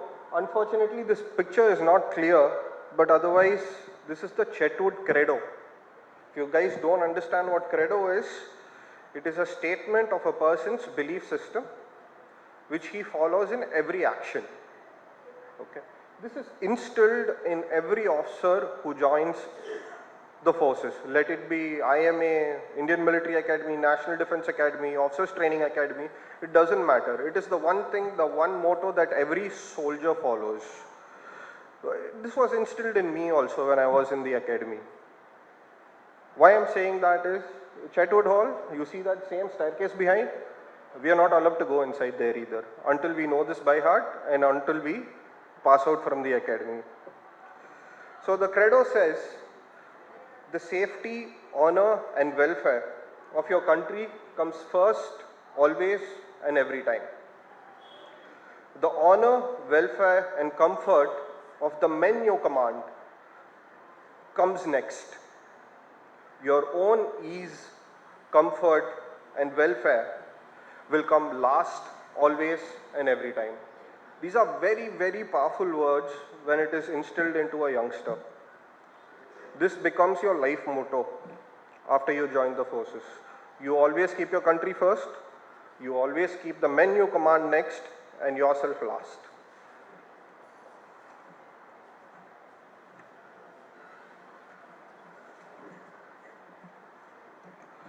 Okay, going further, why is action, adventure, and challenge very important trait for an army officer? It is not just, the emotion behind the action and the thrill behind the adventure. It is a basic fundamental trait, not just required in an Indian army officer or a soldier. I think it's very required for everybody here today. And I'll tell you why. Your parents might say if you want to go rock climbing, you want to go, do something slightly more adventurous, they'll be a little worried. They'll be like, no, no, no, it won't be safe. We'll look at it later, all that. It happens to you, it happens to me also. Now also my mother tells me, hey, don't do all this stuff. Okay. But I think it's very important. I'll tell you why. It brings about a certain adrenaline, a rush, correct? And let me paint this picture. Let's say you're doing rock climbing with your friend over here. Both of you are hooked up in the same harness, you're climbing, and suddenly you notice your safety is cut. Your safety rope is cut. Okay. Now you're the person who has to take the decision, including the safety of your friend depends on you. Imagine the adrenaline rush when that happens. Okay. This adrenaline rush is very important. Not just, to bring you out of there. You get used to it. Now you become calm even when your adrenaline is pumping. And that is why action adventure is very important for somebody in the forces. High stakes environment, very risky situations, your buddy is with you, you have your entire team with you. You have to be calm, like how RS sir is calm to 75 batch. You have to be calm. That's why this is very important for us. That's why they put you in such situations in your training that your adrenaline is pumping and you have to take a very logical solution. And that logical solution does not only affect you, it will affect your peers. It will affect the men you command. That calmness is required.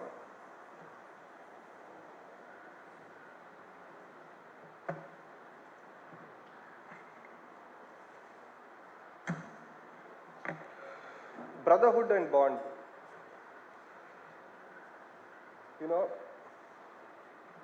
This is a wonderful slide that we see here. Not keeping, not hyping up what the forces do, but this is very required for us. It's what we call interdependence. Okay? What is this build up? What is this, sitting together, eating and, spending the entire day build up? It builds up unity amongst us. We work as a single machine. You can't, like in the movies, one person, this Uri, you would have seen the hero picking up a gun and shooting 10 people and, everybody else are just not doing anything. It doesn't happen like that. It's a complete team effort. And that team effort, that cohesion can only happen when you have brotherhood and bond. When you share your hardships, what happens as a unit, as as a group of friends, like you will have school sports teams and all that. Okay, very small example, like do you have a volleyball team here? Do you have any sports team here? No? Do you have PT period? Free period you have? They let you do PT? In your PT period you would have noticed, right? When you have a small team, if the other team is trying to cheat, you fight as a team. You don't go single person and fight. Correct? You know what that is? That team that you're fighting for is an extension of your individual ego. It is your ego that is saying, my team cannot, be cheated upon. We won't let it happen. Okay, but then you are fighting for it. Your team is not. So it becomes an extension of your individual ego. And why does that happen? Because of brotherhood and bond in your team. Okay, there's going to be this second clipping that I'm going to show you. Okay, after this. So what I want you guys to do is, I want you guys to count the number of arms, services, verticals. Say you'll see an infantry soldier, you'll see an armored tank. I want you guys to count the number of such arms you see in this video. Okay? Let's see who gets it right.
Okay.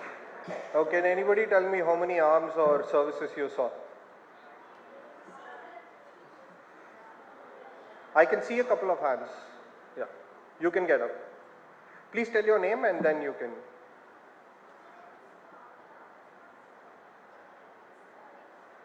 $13.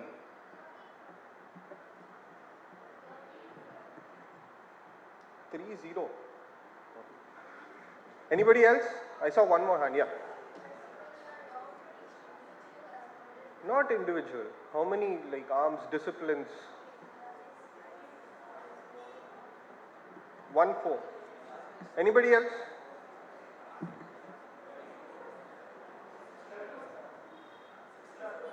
Six. 62.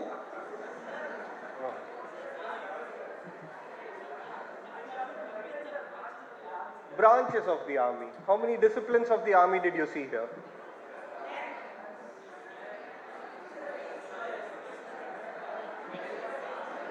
5. Okay. 7. Okay, we've got answers all the way from 5 to 62. Okay. So basically I showed this video. So I'm not blaming you guys. Nobody who is not in the army, even if they have a background, a father in the army, will not know the difference. So I want you guys to realize that you know, you should be educated. You should know what the different arms of the army are. You know, when I wanted to join, it was very difficult for me to approach and find out certain information, mainly because back then there was not much internet and, you know, awareness about what was happening in the army. I think you guys should know. If you want to join the army, you should know which arm of the army you want to join, correct? Yeah. So we'll go to the next slide.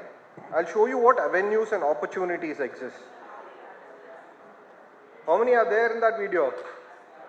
I'll let you guys guess and count till the end of the session, and then we'll discuss in the question session, okay? Yeah. Okay, what are arms and services? Any guesses on this at least?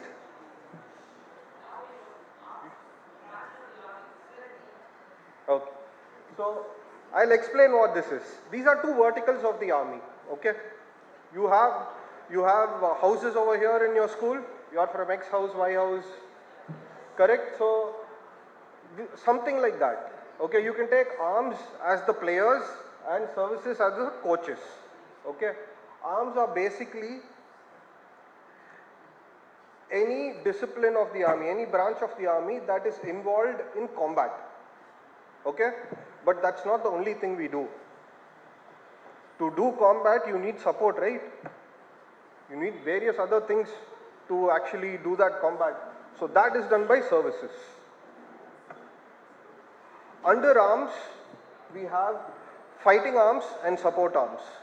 So fighting not necessarily has to be always face-to-face fighting. Okay. Fighting arms are those branches which do face-to-face combat, direct combat. And rest support arms are invariably involved in that combat. Okay, in fighting arms, we have three direct branches. We have infantry, we have armored, and we have mechanized infantry. Okay, so what is mechanized infantry? Anybody knows? Then what is armored? Last.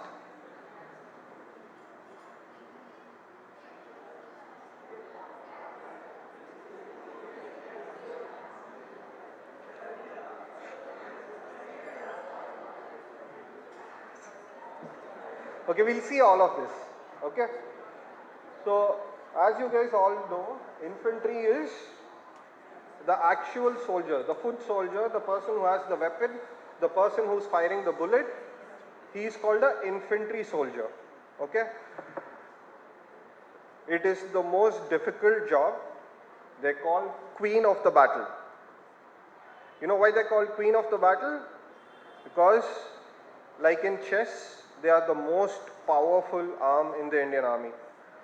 You can have number of missiles, you can have S-400s, you can have, Agni series, you can have Rafale coming and dropping bombs for you. But all that is of no use if this guy is not on ground. That's why he's called Queen of the Battle.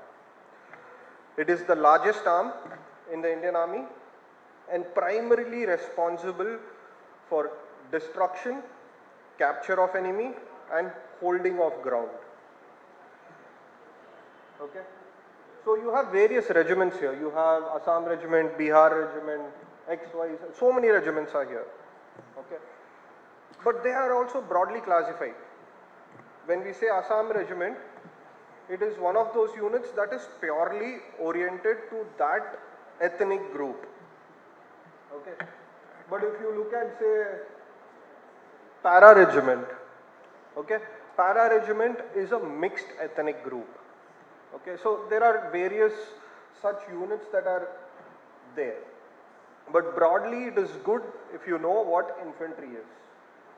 Under infantry, we have two very specialized arms also. We have something called the para SF, and then we have something called newly raised, now some very new concepts have come, called Bhairav. So after Operation Sindoor, it was decided that we should have a very specific arm which bridges the gap between an infantry soldier and a very specialized commando, a para-SF commando. Okay, this is the bridge and the gap between the two arms. Okay, so now a standard battalion has, say, 800 soldiers. A Bhairav battalion will probably have 200 soldiers. And it will be far more advanced in technology. It's a slightly leaner and meaner force. Then we have the para-SF. Now these guys, they are called ghosts and they are actual ghosts. What you saw in Uri, the movie, Vicky Kaushal was a para-SF commando. Okay, they go through the most toughest training ever known, ever seen. It's not easy to do what they're doing. They are specialized in unconventional warfare, cross-border ops, cross-border raids, counter-insurgency and counter-terrorism. Now, it is not just that, they are hand-picked or something like that. No. It is a volunteer force. Anybody who's there in the Indian Army can put up their hand and say, no, tomorrow I want to go join the para-SF. You will be called in. Only thing is you have to pass the training. Okay. Now the training is called probation. It's about 90 days. And you have various stages in that training. I'm sure some of the boys who are very interested in joining, they would have known. Can anybody say? It came in Discovery Channel some time back if you guys had seen. Any idea? Okay, they have something called Hell Week, 100-kilometer route marches with 30 kg loads. They have survival runs where, they have to run for a couple of days and they're not given any ration. They have to find their own food and water. They are the toughest. Say if 1,000 people go, hardly 10 people join. And only those 10 people have the privilege of wearing the maroon beret and the Balidan badge.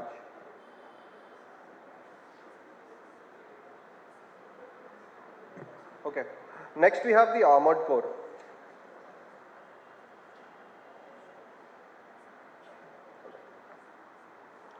Okay, this is the tanks, okay? The tanks that we see in movies and all that, it's part of the Armored Corps. It's primarily the arm of the Indian Army that is responsible and designed for high speed, high impact, high firepower, high shock action missions. So basically what their job is to fire their gun, go into Pakistan and then be the tip of the sword. Indian Army has around 63 armored units, 3,500 tanks, all spread across various terrains. Okay. If you see the equipment profile, the main weapon is the T-90 Bhishma. It was Russian origin, however it is completely Indianized now. Then we have the MBT Arjun. It is completely indigenously made and has very, very powerful armor. Then we have the old T-72 Ajaya, which has been upgraded, but the fleet is getting replaced with something we call future-ready combat vehicles. Okay, now, then we have mechanized infantry.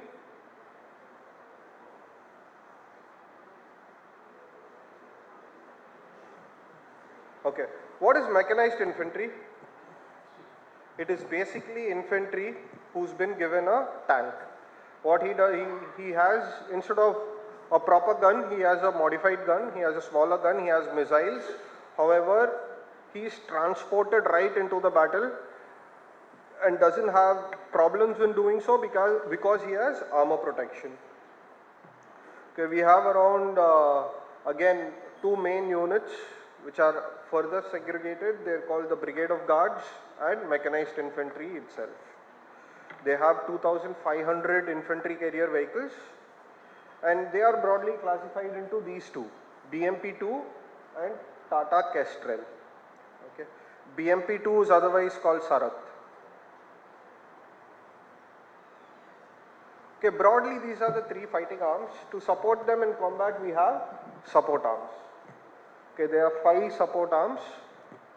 You have artillery engineers, aviation, you have army air defense and signals.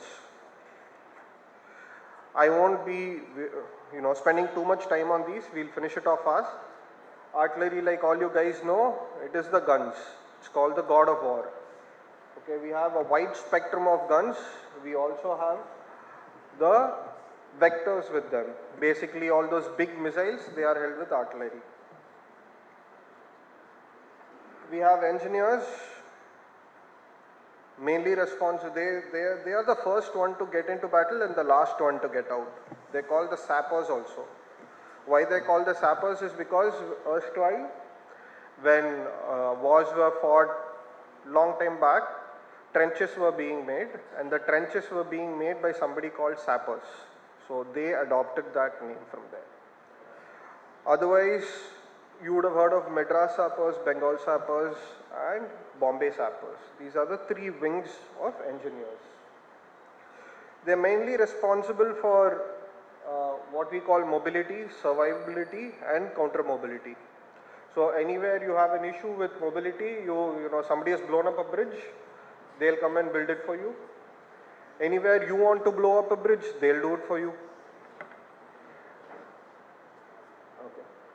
Then we have my arm, Army Aviation. It is the youngest arm in Indian Army and the most technically advanced arm in Indian Army. Erstwhile, there used to be just recce helicopters, but we've taken over the responsibility of attack helicopters from the Air Force as well. We have a quite wide fleet of utility, attack, armored helicopters and recce and observation helicopters. We also have something newly adapted into the arm called RPAs, remotely piloted aircraft. They are also held with the aviation. We have air defense, very widely popularized in Ops Sindoor. So the air defense not only takes care all alone, but they do it in conjunction with Air Force. Okay, they have a wide variety as well. I've displayed only a few, but they are responsible for air defense of all national assets along with the Air Force. You have signals. So in today's warfare, there's nothing without signals, without communication. They're like the nervous system of the Indian Army. They take care of mainly 4 important tasks: communication, cyber security, electronic warfare, and data sciences.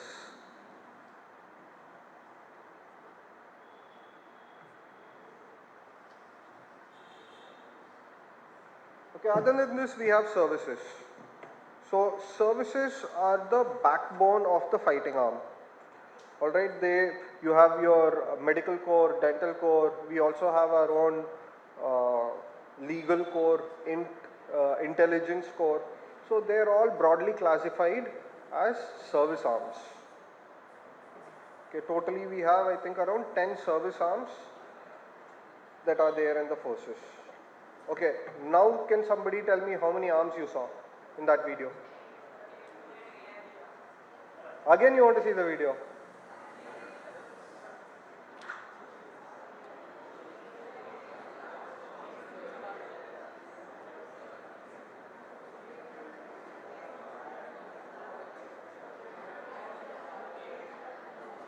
Okay, count, okay, last time.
How many?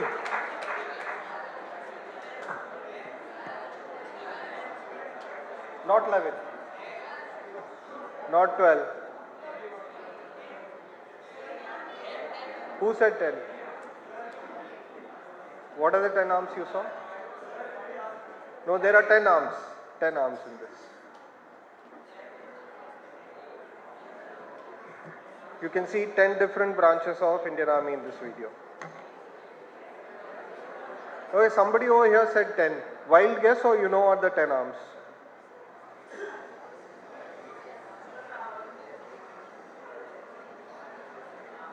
Okay, we'll go ahead. Okay, the correct answer is 10 arms.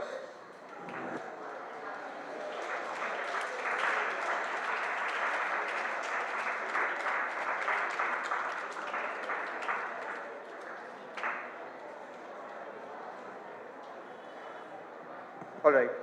How is life in the Indian Army? Just a few slides.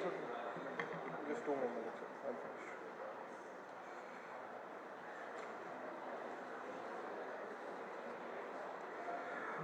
Okay, how is life in the Indian Army? It's very simple for us. It's just 3 things. It is training, train harder, and then slightly party harder. That is how life is in the Indian Army. Okay, so we start with training in the academy and it's a lifelong process after that. Okay, I won't waste too much of time on this. So I'll just come to the crux for all those who are interested about gateways and how to join the army. There are a few slides that I'll like to show. Okay. So these are the 3 main institutions that commission officers. You have the National Defense Academy, you have the Officers Training Academy in Chennai, and you have another Officers Training Academy at Gaya. So what is the gateway? There are 2 ways to get into army. One is after your 12th standard and one is after you finish your graduation. So after your 12th standard, the true entries that permit you to join the army are through National Defense Academy, Kadakwasla, and the Officers Training Academy in Gaya, where you have the technical entry scheme. And after graduation, you have various options. You can go to Indian Military Academy, Dehradun, where you have 2 courses, the Combined Defense Services and the Technical Graduates course. Otherwise, you can join OTA Chennai. There are different entries for it. You can join through NCC C certificate, or after graduation you can join through Short Service Commission, Tech and Non-Tech. Okay, the rest of these slides we'll keep it for the question answer session. We are slightly short on time. Okay, so we can discuss entries into army later on. Otherwise, I'll leave the presentation also here. I'll be in touch with the principal in case you guys want more information.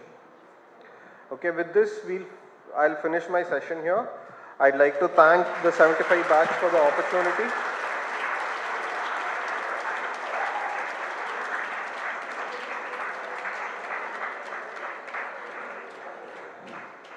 I'd like to thank 75 batch and Principal Ma'am. Thanks for the opportunity, and students for your enthusiasm. Thank you. Jai Hind.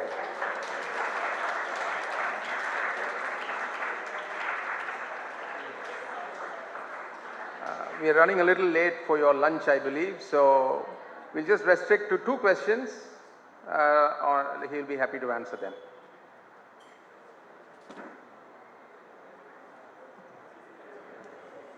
I'm also okay if there's no questions.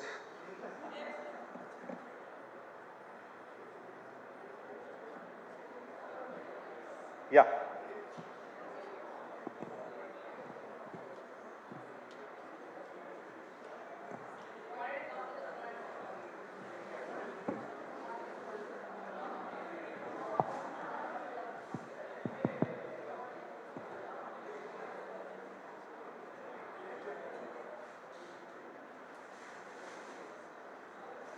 Good morning, sir. This is Ramakrishnan. So I've Rahul. Ramakrishnan, sir. Ramakrishnan. Ramakrishna. I've been wanting to become a pilot for a pretty long time. So Okay. my question is, should I go for commercial services first and then serve the army? Or should I serve the army first and go to the commercial services? If I want to do the both. Repeat that again. So I want to serve the army as well as I want to become a commercial pilot. So should I become a commercial pilot first and then serve the army? Or should I serve the army first and become the commercial pilot? You can do many options in this. You can become commercial pilot, join the army, and again become commercial pilot. There are various options. I can do the both, no, sir. You can do both. Yeah. Anyone else? Last question.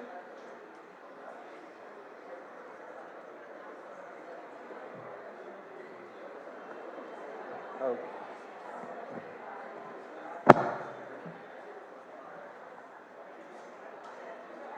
Thank you very much, Narendran. Oh, she's got a question. Go ahead.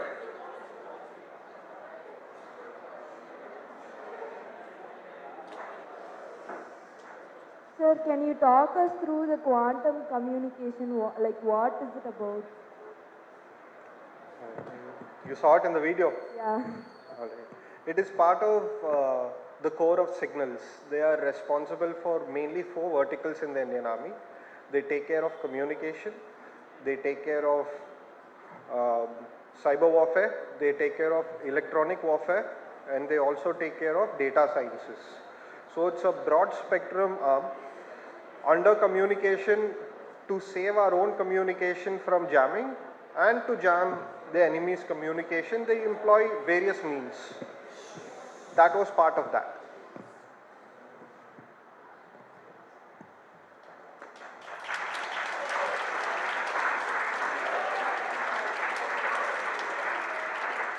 Thank you very much. Can I request Arvind, my classmate, to present a memento to Narendran?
This is from my unit.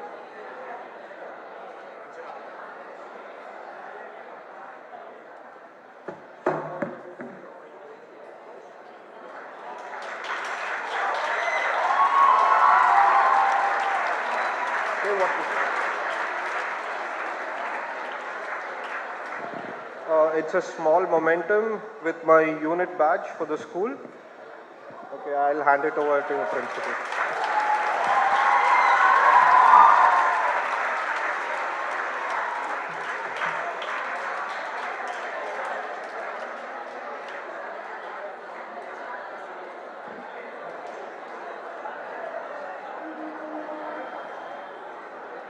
Can I request Sudhakar to kindly give a memento to Vijay for taking time to speak about RS?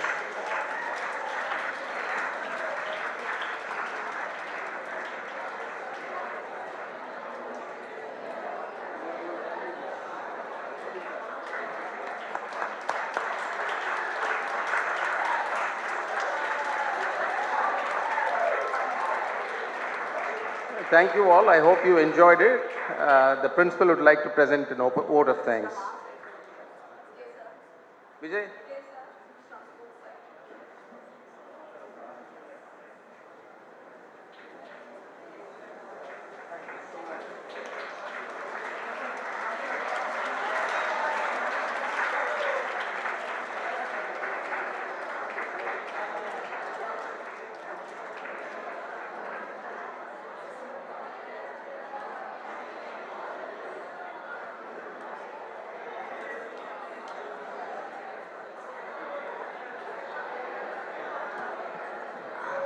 Thank you, Arun sir.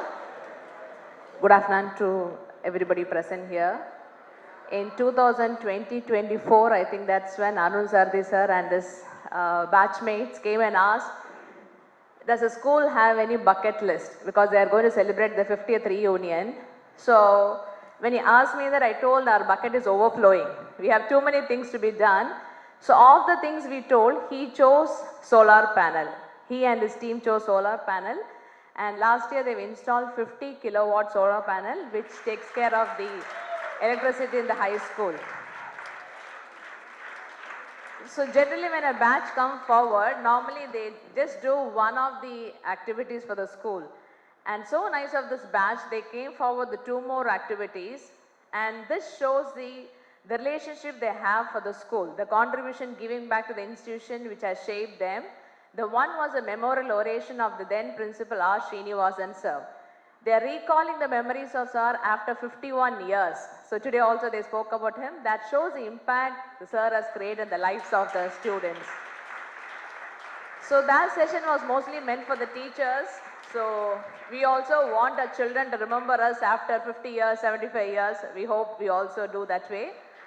And the Endowment lecture series was another excellent platform initiative by this batch that is going to expose. That platform is meant to inspire you, guide you by the eminent speakers. So last year also we had 2 eminent speakers of international fame, and this year it is too special. I don't think never in the history of Vidya Mandir we had somebody from the civil service addressing our children, followed by another eminent personality from the defense. So thank you Arun Sardi sir and others of 1975 batch to making it happen.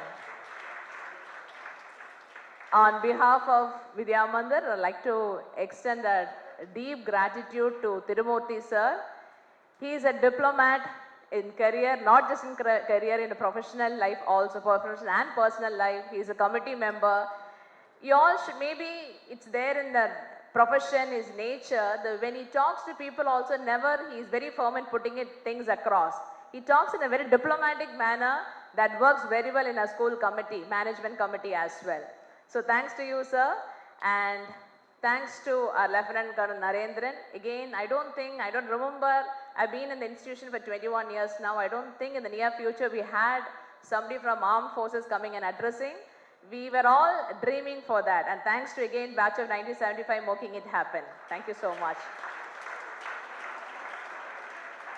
So it won't be justified if I don't thank Arun Sardi sir, who is a single point of contact for us. So he is a great eminent entrepreneur. He has dedicated his time and effort for making this event happen. Thank you so much. Along with sir, I really extend my heartfelt gratitude to all the members of 1975 batch. So other than the eminent speakers, the impactful speeches what they give, I want all of you to observe the camaraderie they share among the batchmates. So they'll be around their 70s. May I disclose or not? Okay. So you saw the way he jumped onto the stage, the energy and the spirit they had when they spoke about the teachers, when they spoke about their friends. So that is Vidya Mandir. So Vidya Mandir friends, once you're into Vidya Mandir, as I keep saying all the time, it's always a VMite. So I want all of you to learn from them. That's a lesson which is being told to you unconsciously. Another one, the rapport, the respect they have for the teachers. They are coming back and contributing back to the institutions. I want all of you to learn that as well. And one last thing, the humility demonstrated by all of them. They're all eminent personalities in the society. Give a big round of applause for all the speakers, for both the speakers, 3 speakers who spoke today, and for all the others. Today we called 3 of them as speakers, but all the rest of them are also holding very eminent position in the society. And we all should learn the humility they are showing, they're demonstrating in their lifestyle, the way they're carrying themselves. So thank you so much, sir.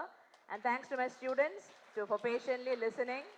And I think it's a privilege and honor for all of you to be part of this session. Okay, this is learning something beyond the textbook, which Vidya Mandir always believes in that.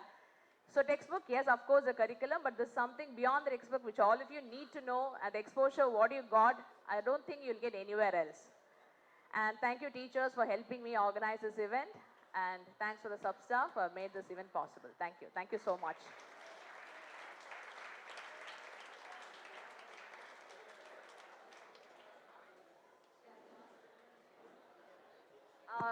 Children, you may disperse now.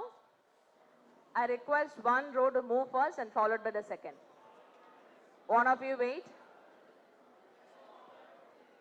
The boys stay there. The girls have already started, so I request the boys to wait.